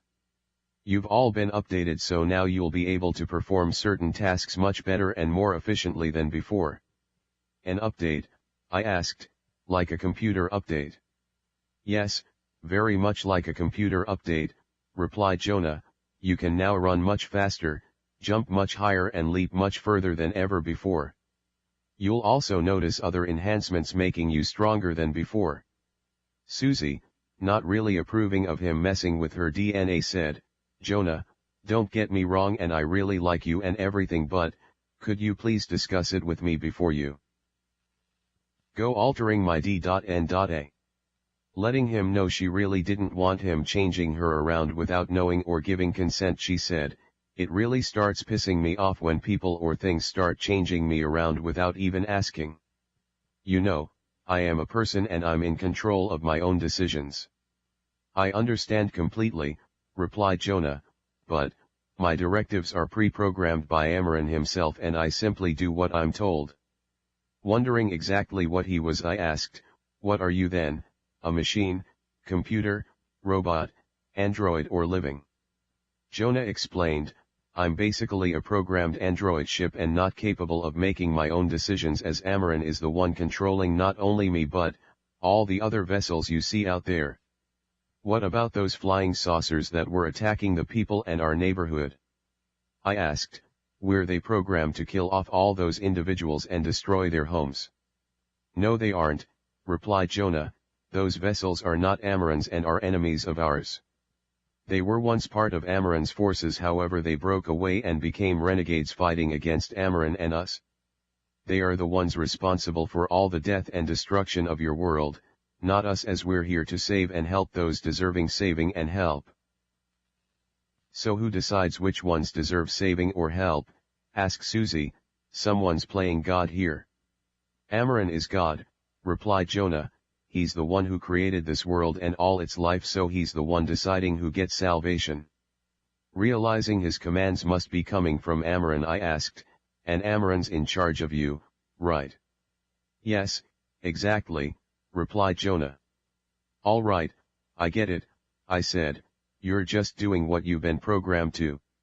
Still wondering when we'd be meeting Amaran, I asked, okay then, when do we finally get to meet and see the almighty Amaran?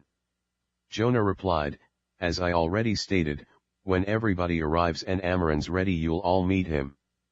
Do you have any idea how long it could be? I asked, is it hours, days, weeks, months, or years? How long do we have to wait? Jonah replied, I'm sorry Mike, but, I simply don't have the answers to all your questions. I'll try keeping you and your family informed and comfortable while you wait, but, there are certain questions I can't satisfactorily answer for you. Changing the subject and further explaining the DNA enhancements, he said, there's one other thing I'd like to mention to all of you. You need to understand that there are good reasons for your DNA enhancements and you'll need to become proficient at using them. A time's coming that you'll rely on using them, so practice frequently. While outside you should devote hours to learning all of your new skills, as you'll want them honed to their fullest potential. Believe me when I tell you that they'll prove useful for survival. Susie, wondering why they'd become so useful, asked, so, what do you mean by telling us they'll prove useful? Just what are we going to need them for? Jonah, quickly answering, replied, that's one of those things I don't have the answer for. I've only altered and reloaded your DNA to precise specifications and I'm informing you that you'll need to practice your new skills. Remember, if trouble finds you and you need help, I'll sense the danger and help you out. You can't fail because I won't let you as long as you're trying. If you need help, all you have to do is call me. An extremely morose feeling came about her as she asked, why do I feel like a sheep being led to its slaughter? I assure you that you're not sheep to be slaughtered, replied Jonah. You need to believe me when I tell you Amaran means you no harm. He's personally selected each and every one of you, so you should feel honored. Feeling a bit forced to do something I really didn't want to, I said, I guess it's like being drafted, you really have no choice because you've been chosen. I'm guessing Amaran's kinda like Uncle Sam. Very well put, replied Jonah. He further explained a few more details and said, a once comrade of Amaran's turned against him during a struggle for power. Demise is against Amaran because he wants to be just like Amaran, but Amaran's much more powerful. Demise's following is only a third the size of Amaran's and not as strong. Demise does very bad things and there's been a war ever since their falling out. You will need your new enhancements to protect yourself against him and his forces, and don't underestimate his pawns as they wage war against you. What war? Asked Susie. The battle between positive and negative, right and wrong, good and evil and all that's implied, replied Jonah. Amaran is good and Demise is very bad. So, I said, let me guess, Amaran and Demise are some sort of arch-enemies and we're caught in the middle. No, replied Jonah, you're not caught in the middle at all, as you've been chosen by Amaran. He went on and explained and said, it's the ones not chosen who'll meet Demise. Oh great, I said. Not wanting to play war, I asked, do we really have to be part of it all? Yes, replied Jonah. You know what, I said, I've heard enough. This is where I get off. Jonah, dress me and send me outside for a walk please. Wait, I'm coming too, said Susie, pushing her food away. All right Jonah, we're ready, she said, send us outside.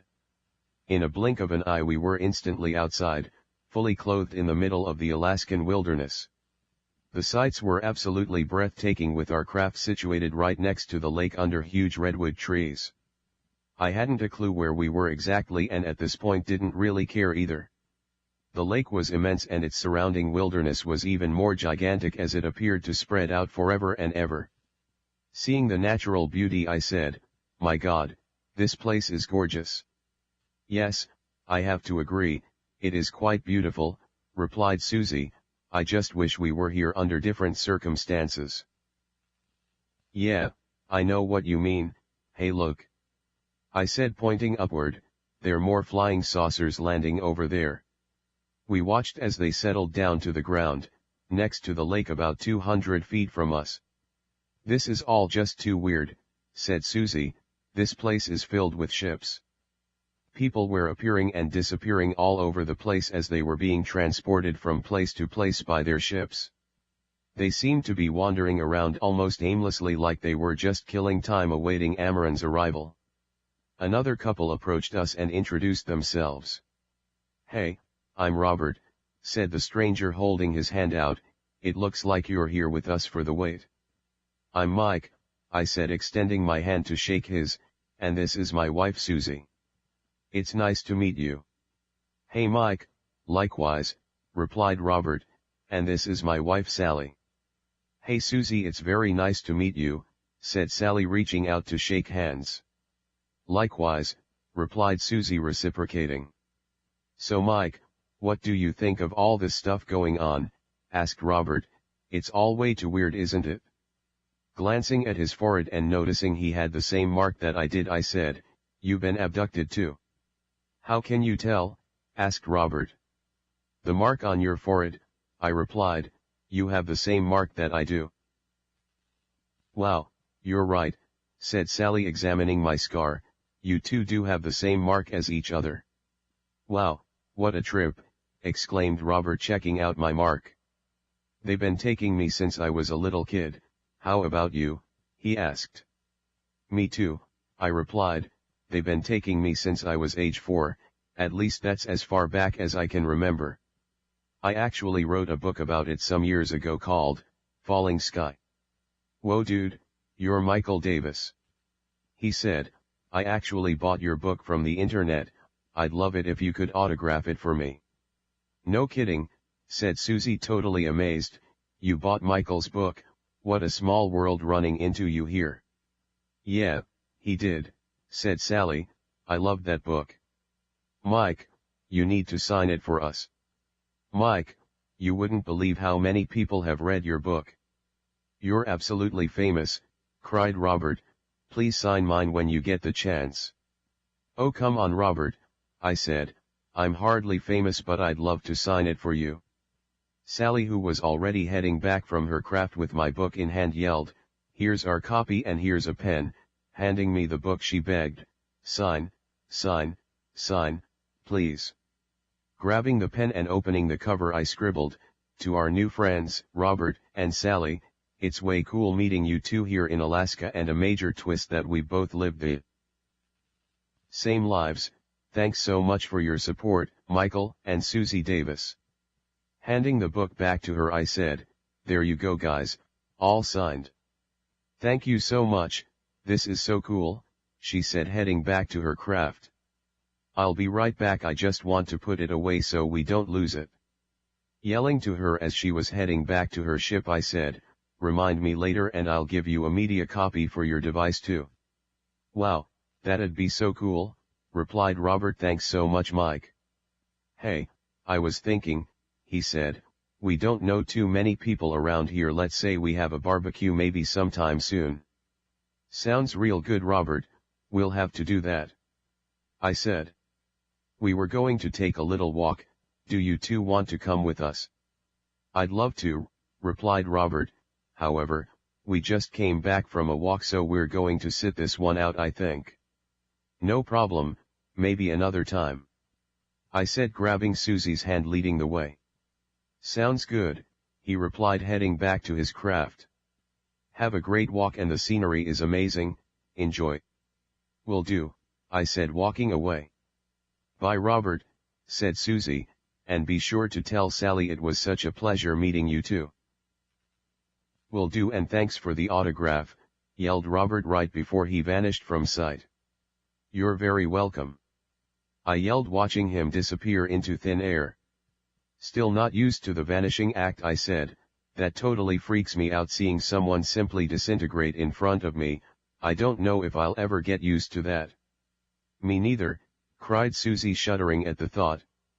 Noticing a rock face a little behind her, I said, let's walk over there to that rock ledge. Let's go, she said, following me. We began walking what appeared to be a great distance, but it only seemed to take a few seconds to arrive at our destination, so I asked, how far do you think it was from where we were to here? Glancing back and estimating the distance, she replied, I'm guessing about a half mile. Yeah, that's about what I thought, I said, but we walked it in under a minute. How do you know it's been only a minute? She asked. I replied, because I was counting off seconds while we were walking. I'm telling you, we made it here in under a minute. Realizing it must be one of the enhancements Jonah was talking about, I said, man, that's a trip, Jonah must have really tricked us out. That's incredible, replied Susie, we couldn't have walked a half mile in under a minute. Staring straight up at a rock ledge, which was about 20 feet up, I said, I bet with our enhancements we can jump up to that ledge. It's pretty far, said Susie, I don't want you hurting yourself. Heck, why not, I said, maybe I can fall and break my neck, then all this would be over. Don't count on it, she said, you'd probably live through it, and besides you're not leaving me and the kids here alone to deal with all this alien BS. I'm jumping with you. See, I asked, death does sound pretty good now, doesn't it? She replied, no, not really, and I don't want to be left here alone. Understanding how she was feeling, I said, I'm not going anywhere yet, I think, come on, jump with me, on the count of 3 we aim for the ledge. It's pretty high up, she said, I don't know if we can make it. Just give it a try, I said, if we don't we'll just drop back down to the ground. All right, let's do it, she said. On the count of 3 we jump, I said, bending my knees and starting the count. 1, 2, 3, jump, I yelled. Once off the ground it felt as if we were flying as we sailed even higher than the rock ledge. Our bodies flew over the ledge, then settled back down on the top of the rock surface. Man, that was something else, exclaimed Susie, looking back down, realizing how high they jumped. How far do you think it is? She asked. Estimating the distance, I replied, I'd say about 20 feet. Glancing behind me, I noticed another ledge about another 20 feet higher, so I said, let's jump all the way up to the top, I'll go first and you follow. All right, she said, looking up at the top, go for it. Here I go, I said, bending my knees, giving little effort, then sailing all the way to the top of the second ledge. "Oh my God, it's incredible up here." I yelled, "Babe, you need to see this, there's a waterfall and creek up here leading down another rock face." "No way, I want to see too," she cried, bending her knees and quickly jumping up next to me. Seeing the waterfall as it cascaded off the top of another ledge landing into a pool then heading down the face we were standing on, she said, "Let's shoot for the top and see where it's coming from." "Let's go," I said, walking over to the other face then readying for another leap. Giving a little boost with my legs then flying into the air, I yelled, "Here I go." Watching me sail upward toward the waterfall, she laughed hysterically while yelling, "Oh my God, this is simply unbelievingly amazing." Bending her knees while aiming for ledge, she flew straight into the air and yelled, "I'm actually flying." Landing right next to me like a superhero, she cried, "Wow, I don't know what to say about this flying thing." Witnessing the spectacular falls coming down the ledge into a river below, she exclaimed, "Oh, how incredible, just look at the view up here, it's gorgeous." You could literally see most of the treetops and the spectacular view spread out for what seemed to be forever. Off in the distance we noted flying saucers arriving by the dozens, so Susie asked, "How many do you think there are?" "I don't know," I replied, watching them landing one by one, "but these forests must be filled with them." Realizing the significance of what I implied, she said, "I bet." The waterfall consisted of 2 tiers, and from where we stood you could see it plunge from the top then fall into a pool below. The large crater of water then streamed down a small river then cascaded down to the first level. After falling into another gigantic pool on the first level, it streamed around behind the rocks heading down the backside. While admiring its beauty, I noticed what appeared to be a cave behind the falls. It was kind of hidden, but you could see it if you looked really hard. "Look, hun," I said, pointing over to it, "there's a cave behind that waterfall." After examining where I was pointing and spotting it, she said, "Oh, you're right, there is a cave back there, I can see it just behind the falls." Taking a few steps closer and getting a better look, she said, "There's a rock ledge leading to an entrance right over there to the right." "Yeah, you're right, I see that," I said, checking to see if we could get into the cave that way.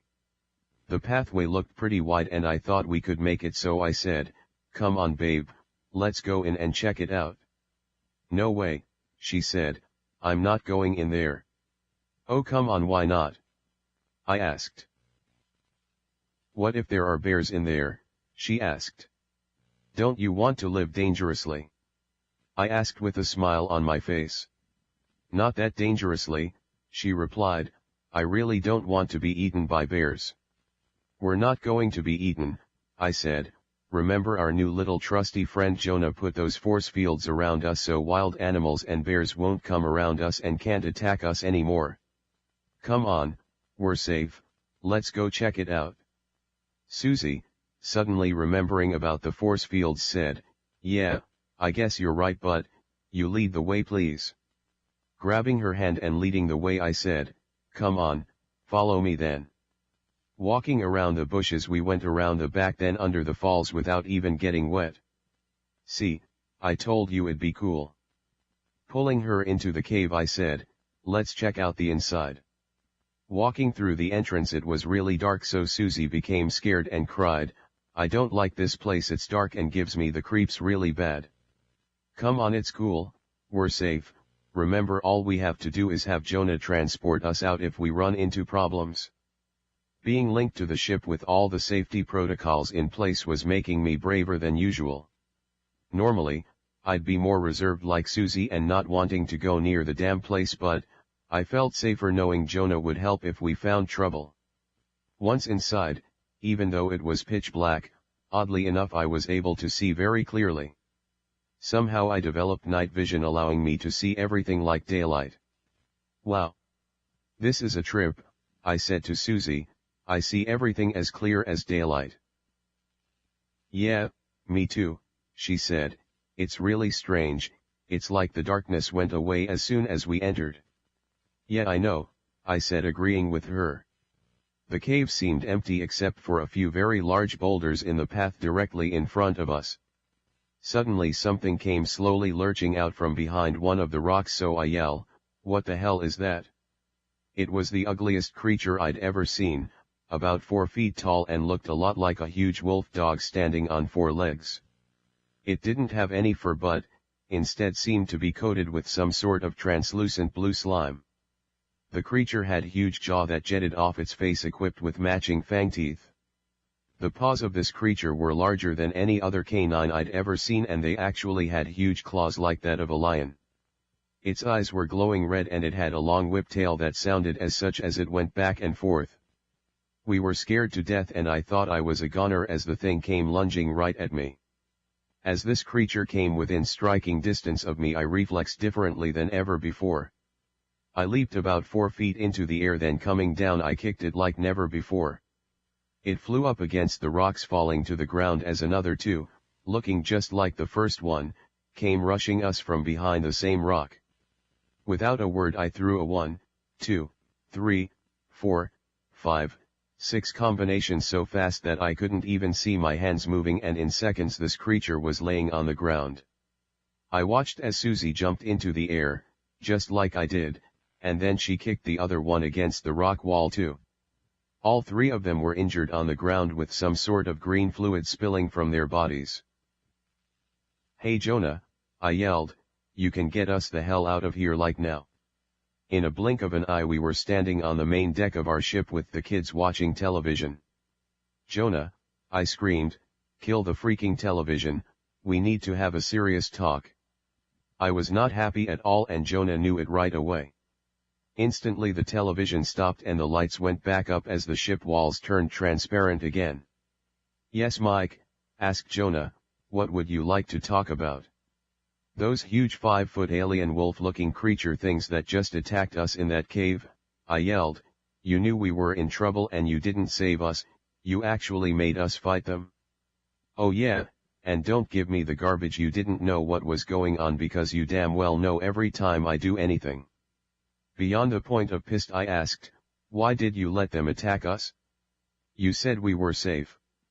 "Yeah, we could have been killed," yelled Susie, "just why did you let them attack us? That was really messed up." "You were in no danger," replied Jonah. "No danger," I said, "those damn things, whatever they were, almost ripped our heads off." "No danger, and what I'd like to know is just who are you trying to kid? We could have been killed and you knew it." "Harming you wasn't in their programming," replied Jonah, "they'd never have hurt you, as I'd never let any harm come to either of you. Remember, I'm your friend and I'm protecting you." "It wasn't in their programming," I asked, "just what in hell are you talking about? Please explain how you're protecting us." "You two performed very well today and I'm very pleased with you," said Jonah. "What was this, some sort of sick test?" asked Susie. "Were you actually testing our skills or something, like we're some sort of circus animals?" "Yes, I am," replied Jonah, "those were replicates of what you're going to have to face." Jonah explained and said, "You and others will be confronted with many different challenges and be forced to battle various new species. You and your family are very fortunate because you have me and added enhancements to count on. Most of the world doesn't possess the same enhancements or benefits, so they'll be killed instantly." Realizing people wouldn't just lie down and die, I said, "I'll guarantee they won't just be walked over and die, they'll fight back using guns, knives, and other weapons. Amaran's going to find out that humans are very resourceful and they'll do whatever it takes to survive." Jonah replied, "Guns, knives and your conventional weapons won't work against their enemies. Believe me when I tell you that you'll actually have to rely on skill which others lack."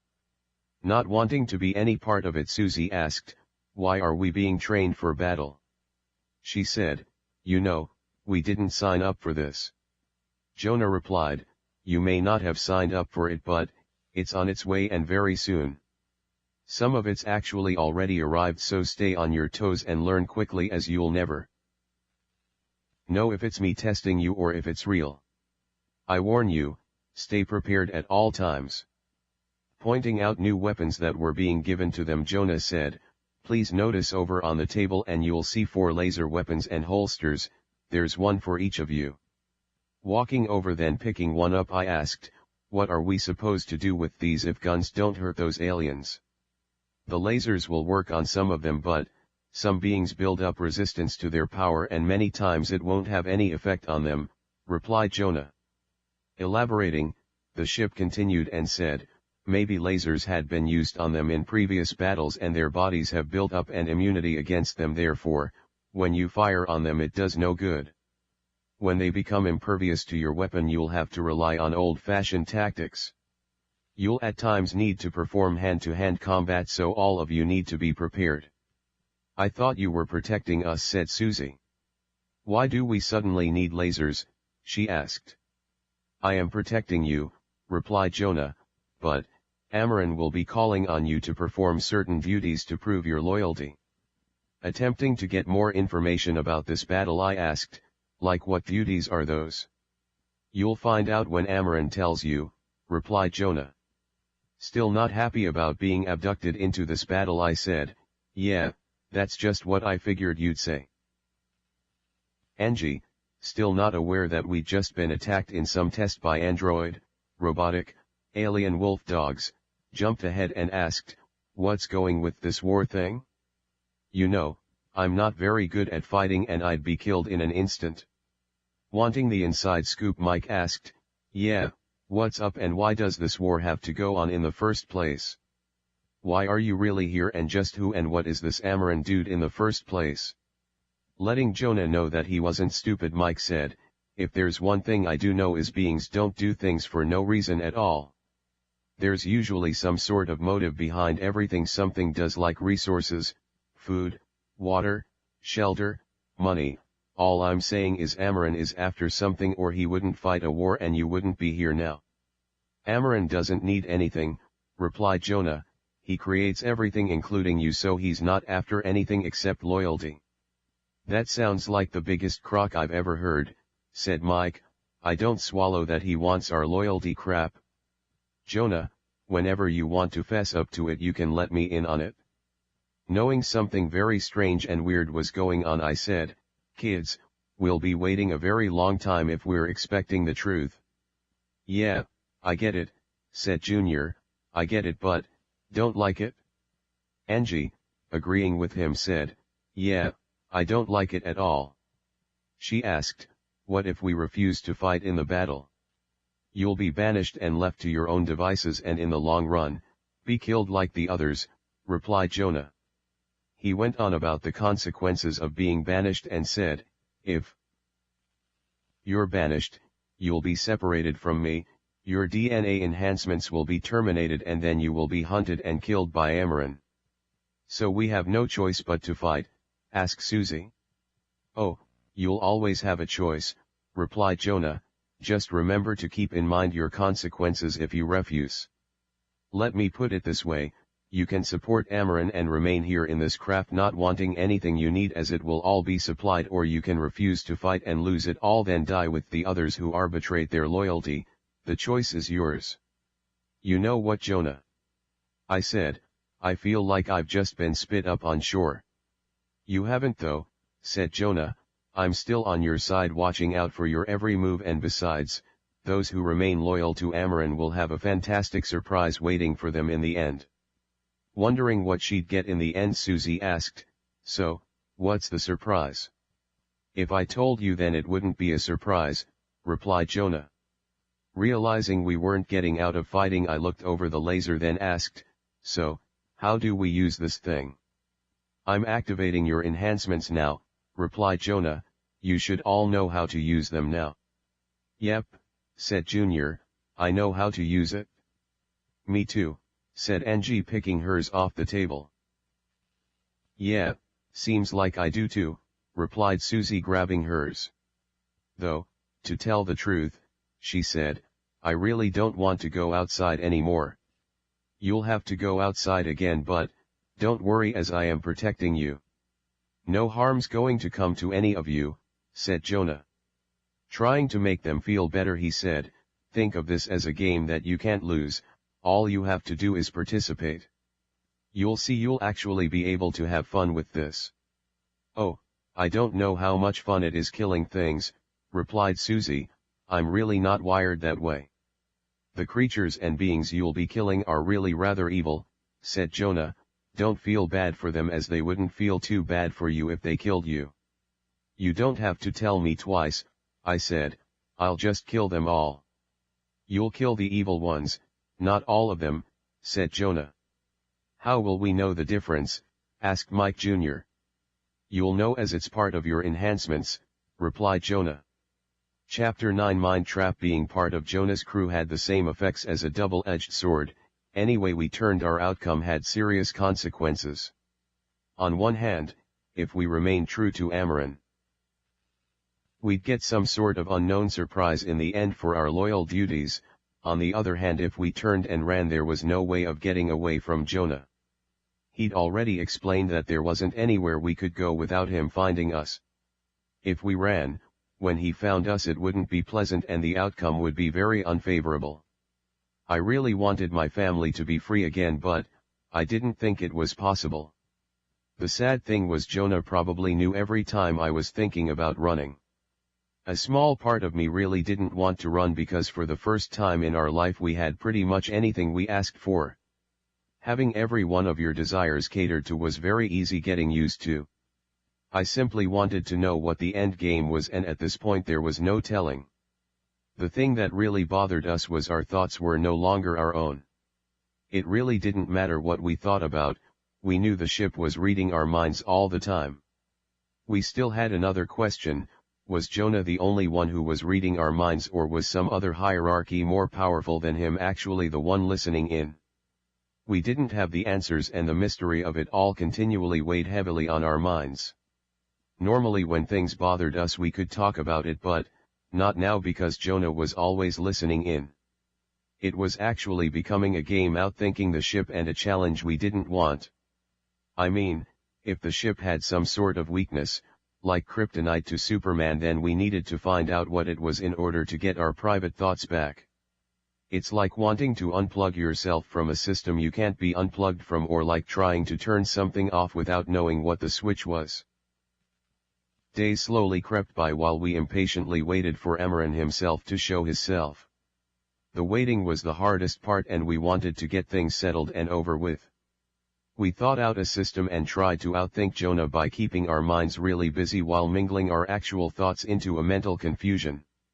It was actually a really good idea, but we weren't sure if it was actually working or not. We really weren't sure if it was working at all, but it made us feel better attempting to do something about our problem. Maybe there was no way of breaking free of this mind trap, and it had its grips on us forever. Although we wanted out in a bad way, we knew we were probably far better off by simply playing along. Even though we still felt going out meant possible dangers, we preferred it to being inside under Jonah's extremely watchful mind. It was like being harassed as your thoughts were stolen for someone else's personal reasons. We left the ship trying to get away, but in reality weren't getting anywhere. To be honest, the whole thing was really scary, and all we really wanted was our simple lives back. We were once again outside, in Alaska, and still watching as new ships continually descended out of the skies. We were admiring the lake, trying to see the other side and wondering what was there. Jonah, reading my thoughts, asked, "Would you like to go over to the other side of the lake?" I replied, "Yeah, that'd be cool. Why don't you transport us over there?" Instantly, we were standing on the other side of the lake looking back. It was much more desolate, and not as many ships had landed over here yet. Wondering if Susie wanted to take a walk, I asked, "Do you want to check out the woods?" Still being scared of dog-like aliens, Susie replied, "No, not this time. I think it'd be better if we just stayed along the lake edge." Knowing why she didn't want to venture into the woods, I said, "Hey, that's cool too, and at least if we are attacked this time we have lasers." Patting the gun on her side, she said, "Yeah, I am thankful for that." Walking closer to the edge, she said, "The water's so beautiful and clear. It sure would be fun to ride a fast boat on this lake. You know, I've always wanted to do that, but it looks like that'll never happen." Letting out a sigh of depression she said, I guess our life's dreams are all over now. Knowing she was probably right but, wanting to make her feel better I said, no babe, don't think of it as if our dreams are over, you don't know what the future holds. Right after I said it my dad's old racing boat appeared in the lake right next to us. Oh my God, I exclaimed, it's my dad's racer. Remembering me showing her pictures of it years ago Susie agreed and said, it is, I recall seeing the photo of it, all white with a big black Mercury motor on the rear. That motor, I said, Hall's butt and Jonah must have made the boat from my memories. I did, replied Jonah, why don't you try out your new boat on the lake? By the way there's a picnic basket in the back fully stocked with all kinds of goodies, have fun.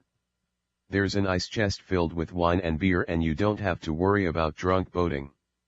If you drink too much the boat will drive for you so please, indulge yourselves. No way, cried Susie, this is the coolest. Let's go. She said heading for the boat. Yelling while following her I said, you know this thing's going to be really loud.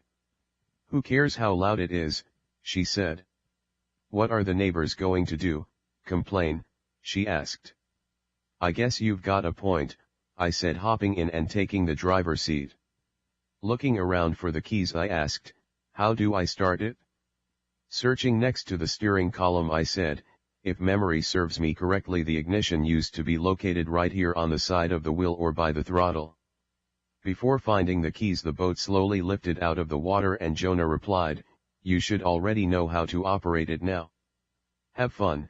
Enjoy your ride and picnic but, save some room because tonight your dining menu will be steak and lobster. This is outrageous, I said while the boat silently hovered just above the water. I know what to do, watch this, I said giving a mental command to go where and how fast. The boat didn't make a sound as it instantly started hovering at speeds probably well above 100 miles per hour. Although these speeds were really fast for a normal boat, we weren't actually on the water and we silently skimmed across the surface on a cushion of air. It operated like a hover craft but, was a breeze to handle. Susie, I said, this thing actually drives itself. The vessel was so easy to control and it moved like a jet as it soared left then right then slid right up to the water's edge. Approaching the shore I said, I think this thing will ride on land. No, you'd better not, exclaimed Susie being a little scared. Don't worry, I said slowing down a bit while moving the boat over onto land. Realizing there was absolutely no difference between riding over the water versus the land I said, see I told you it could do it. Yeah, it's really cool, she said, but, I'm getting really cold. Almost instantly, after saying it, a clear plastic dome covered the entire boat turning it into a hover car. That's better, she said quickly warming up as the cabin temperature came up. That's a neat trick, I said heading straight for the trees. Oh, don't do it, she begged, don't take it into the trees. It's cool, just watch. I said as I started darting in and out weaving through the trees. It was doing a great job bouncing back and forth avoiding all the trees. Michael, this scares me, yelled Susie not liking the way the craft weaved in and out. Fine, then we'll do this instead, I said as the craft shot straight up flying to the top of the trees. Now this I like, said Susie as the craft leveled out jetting across just feet above the treetops. Yeah, I think I've really got the feel for this, I said heading the craft for the hillside. Come on Michael, don't, yelled Susie, I'm serious, she screamed as we headed straight for the mountain range. Approaching the hills the craft maintained its clearance as it moved upward staying the same distance above the treetops while ascending up the hill. Reaching the top I said, see, I told you it'd be alright. Just as we approached the top of the mountain another very similar craft flew over from the other side almost hitting us in mid-air. Man, what the heck was that? I yelled as our craft automatically took evasive action and vectored right avoiding the other vessel. The enemy, replied Jonah. In a matter of seconds our craft turned and was now chasing the enemy above the trees. A red crosshair target instantly appeared on the glass of our craft and Jonah said, "Think the crosshairs on your enemy and it'll move there, then just think it dissolved and it will go away." I simply thought the target on the craft and that's what it did. Without me even looking at my enemy, the target slid over, moving right into position over it. I simply thought dissolve the bastard as our craft shot out a red laser striking the other ship almost instantly, completely dissolving it in mid-air. "Michael, land this damn thing right now," yelled Susie. "I'm sick of these little training games you're playing with us, Jonah." "That wasn't a training game," replied Jonah, "that was actually the enemy, and if you didn't shoot him down he would have you." "I thought we were safe at all times," yelled Susie, seeing how dangerously close we came to being toast. "You weren't going to be hurt," replied Jonah. "I would have removed you two from the craft should an event like that happen. You need to trust me." "Jonah," I said, "you just said he would have shot us down if we didn't shoot first." "Which one is it?" I asked. "Are we or are we not in danger?" "I'd like to clarify by letting you know that yes, he would have shot you down if he had the chance," replied Jonah, "but, you must understand that I wouldn't let him actually do it. You would have been removed from the craft before any harm came to you." "How do we know that for sure?" I asked. "You don't, so you'll just have to trust me," replied Jonah. "Remember, this is all about loyalty, and we wouldn't expect loyalty from you if we weren't going to freely give it in return. If you remain loyal to us, we will remain loyal to you, and that's a promise. Now enjoy the rest of your day, but continually keep your eyes open for the enemy." After setting the craft down in a grove of trees, the clear dome disappeared, letting us out. Quickly snatching the picnic basket and the blanket, Susie jumped out, then said, "I'm not hopping back in that thing."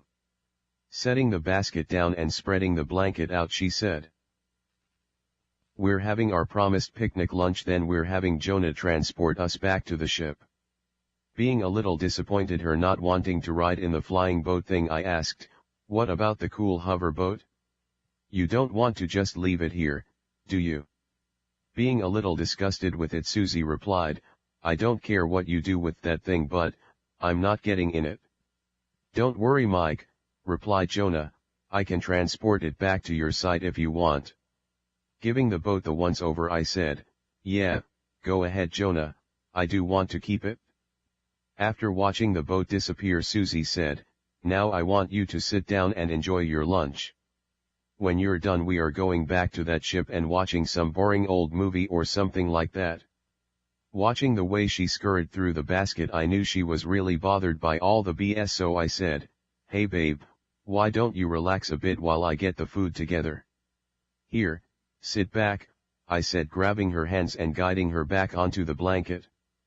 "I know, all this stuff's really overwhelming, isn't it?" I asked. "Yes it is," she said, starting to cry a little. "I never dreamt my life would turn out like this. Here we are being forced into some war we didn't start, and all of our freedoms are gone." Beginning to cry quite a bit, she said, "Our whole life's ruined by all this bull." "Hey honey," I said, placing my arm around her, trying to comfort her a bit, "our life's not ruined, we're just being put through some sort of test proving our loyalty, and I'm sure when it's over everything will turn out all right." "But why?" she asked. "Why do we have to go through any tests at all?" "I don't know," I replied, "I just know that it's all going to be all right in the end, trust me." "I do trust you," said Susie, drying her tears on a napkin, "it's everything else I don't trust." "I'm sure it'll be over, someday," I said, "but, for now we need to lean on each other." Knowing she's always been one of the faithful and pretty well versed on the Bible, I asked, "Hey babe, you've read the Bible, right?" "Well, I've read most of it," she replied. Wondering what I was getting at, she asked, "Why do you ask? What happens in the end?" I asked, "What's the final outcome?"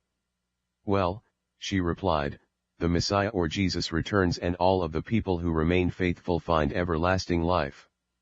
She continued to explain and said, "Some people believe it'll be here on earth and others believe it'll happen in heaven."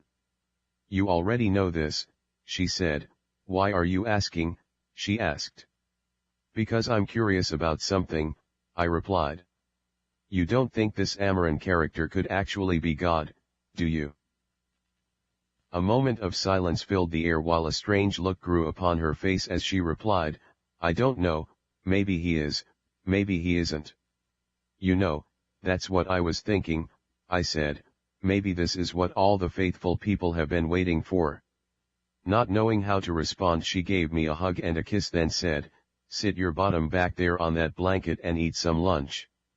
Hopefully, we won't be attacked while we're eating, she said, grabbing one of the yogurts along with a spoon. I've scanned the area and for now, there aren't any enemies nearby, said Jonah. You should be able to eat in peace, enjoy. Thanks Jonah, I said, I think. Hey Jonah, asked Susie, is Amaran God? Silence filled the air as there was no response. Hey Jonah, she asked again, I want to know, is Amaran God? There still wasn't any reply. Hearing the silence, I asked, hey Jonah, are you going to answer my wife? Jonah still didn't respond, so I said, maybe we have our answer. The only thing I could speculate was Amaran was actually God. Jonah was right and we were able to enjoy the picnic without any more unwanted interruptions. We had a very nice time, and afterwards, later that evening, we returned to the ship only to be greeted with the steak and lobster dinner. After dinner, Susie was able to relax a bit while watching repeats of her favorite soap, and of course, that show always put me to sleep. It's not that I wasn't fond of the show, but the scripts moved so slowly I could miss 3 months of it and still know what's going on. Anyway, it really was a relaxing night, and for some reason, we were actually starting to like Jonah. Whatever it was we weren't sure of, but we were starting to warm up to him. Chapter 10. The Spheres. A couple of days passed when we noticed the number of ships arriving to Alaska had been dwindling down quite a bit. One particular morning after breakfast, Susie, the kids, and I were outside sitting on our new lawn furniture looking out at the lake. Oh yeah, I forgot to mention that Jonah furnished our outdoors with beautiful patio furniture. We didn't have any mosquitoes either because Jonah and all the other ships were emitting some sort of field stopping them from coming near or bothering us. To be honest, our life was really nice and it was if we were on some sort of permanent vacation. Anyway, the weather was actually quite pleasant and we noticed there weren't any more ships landing, so I said, that's strange, I wonder why there aren't any ships descending. Remembering the previous rate of arrivals, I said, there used to be so many of them and now, none. You're right, said Susie, noticing the empty sky. I wonder where they all are, she asked. They'll probably be a bunch this afternoon, I said, kicking back in the chair. Hey Jonah, I asked, how about some more coffee? And you know the way I like it. I sure do, replied Jonah as my first cup disappeared with another one reappearing in its place. Thanks my man, I said, picking it up. Jonah, noticing Susie looking over at my coffee, said, yours is on its way. Thank you Jonah, she said, grabbing her frappuccino that just appeared on the table. Perfect, she said after taking a sip. Mike, Angie, and the baby were sitting in their chairs drinking soda pops and everybody was just chilling in the morning sun. It was the strangest thing because everything was so quiet and usually you could hear noises of people and wildlife all around. This particular morning everyone else was doing the same, sitting outside on their patio furniture drinking their favorite beverages. This is really weird, I said, noticing all the people just kicking it. We're never all out together. Usually everyone's doing stuff like walking, playing, biking, boating or whatever, but today everybody's just sitting around like us. Mike, noticing the same thing, said, you know Dad, that is a little weird. Yeah, it is really strange, agreed Angie. Even Agar isn't being very vocal and he's usually got something to say. You know something, said Susie, it's really quiet, almost too quiet, like earthquake quiet. Mom, that's really eerie, exclaimed Angie, you're really freaking me out saying that. I'm just saying, replied Mom, it is earthquake quiet. Your mom's got a point, I said agreeing, something's just not right.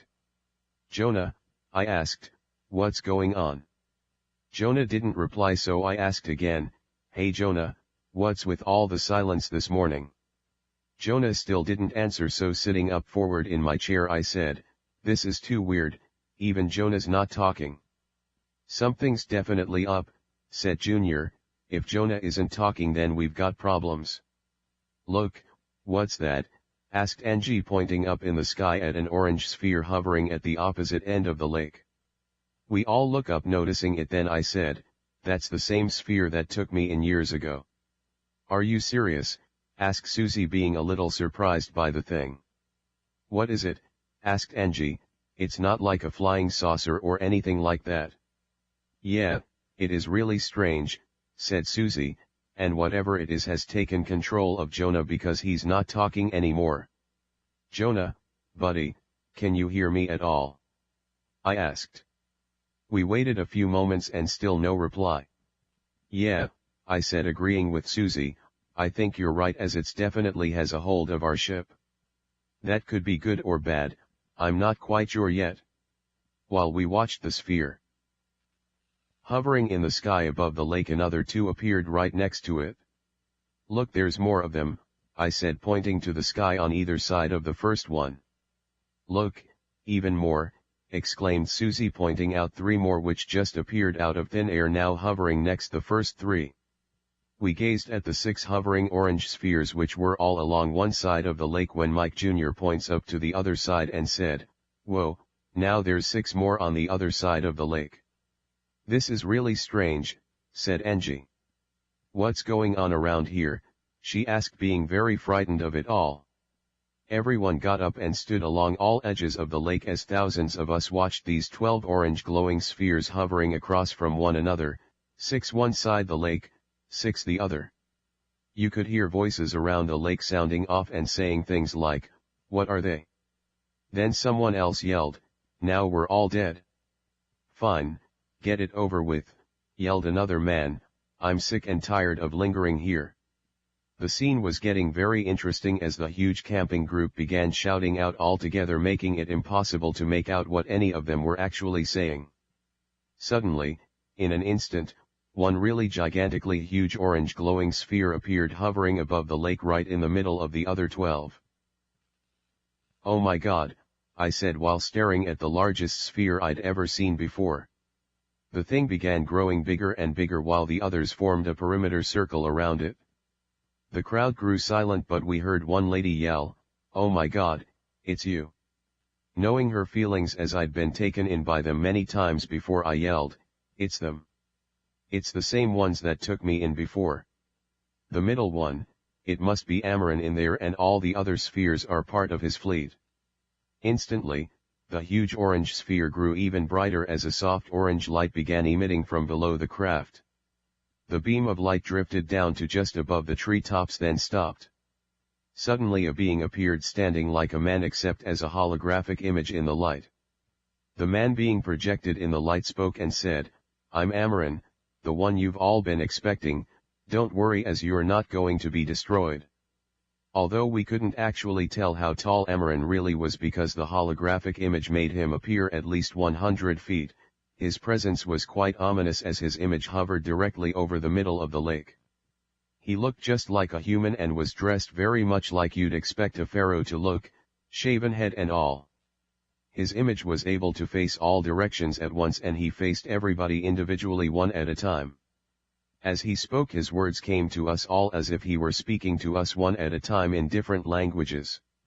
No, he said, I didn't come here to destroy you, but, rather to help you with the new lives you'll be living. He went on and continued and said, I'll speak to all of you in your native language so you'll better understand what I'm saying. You've all been chosen to fulfill a very important duty by proving your devotion and loyalty to the one who designed and created you. You'll all be given a period of 7 Earth years for completion of this goal and proving your loyalty to me. You will eliminate my enemy, which I created also, and you will eliminate him by means of combat.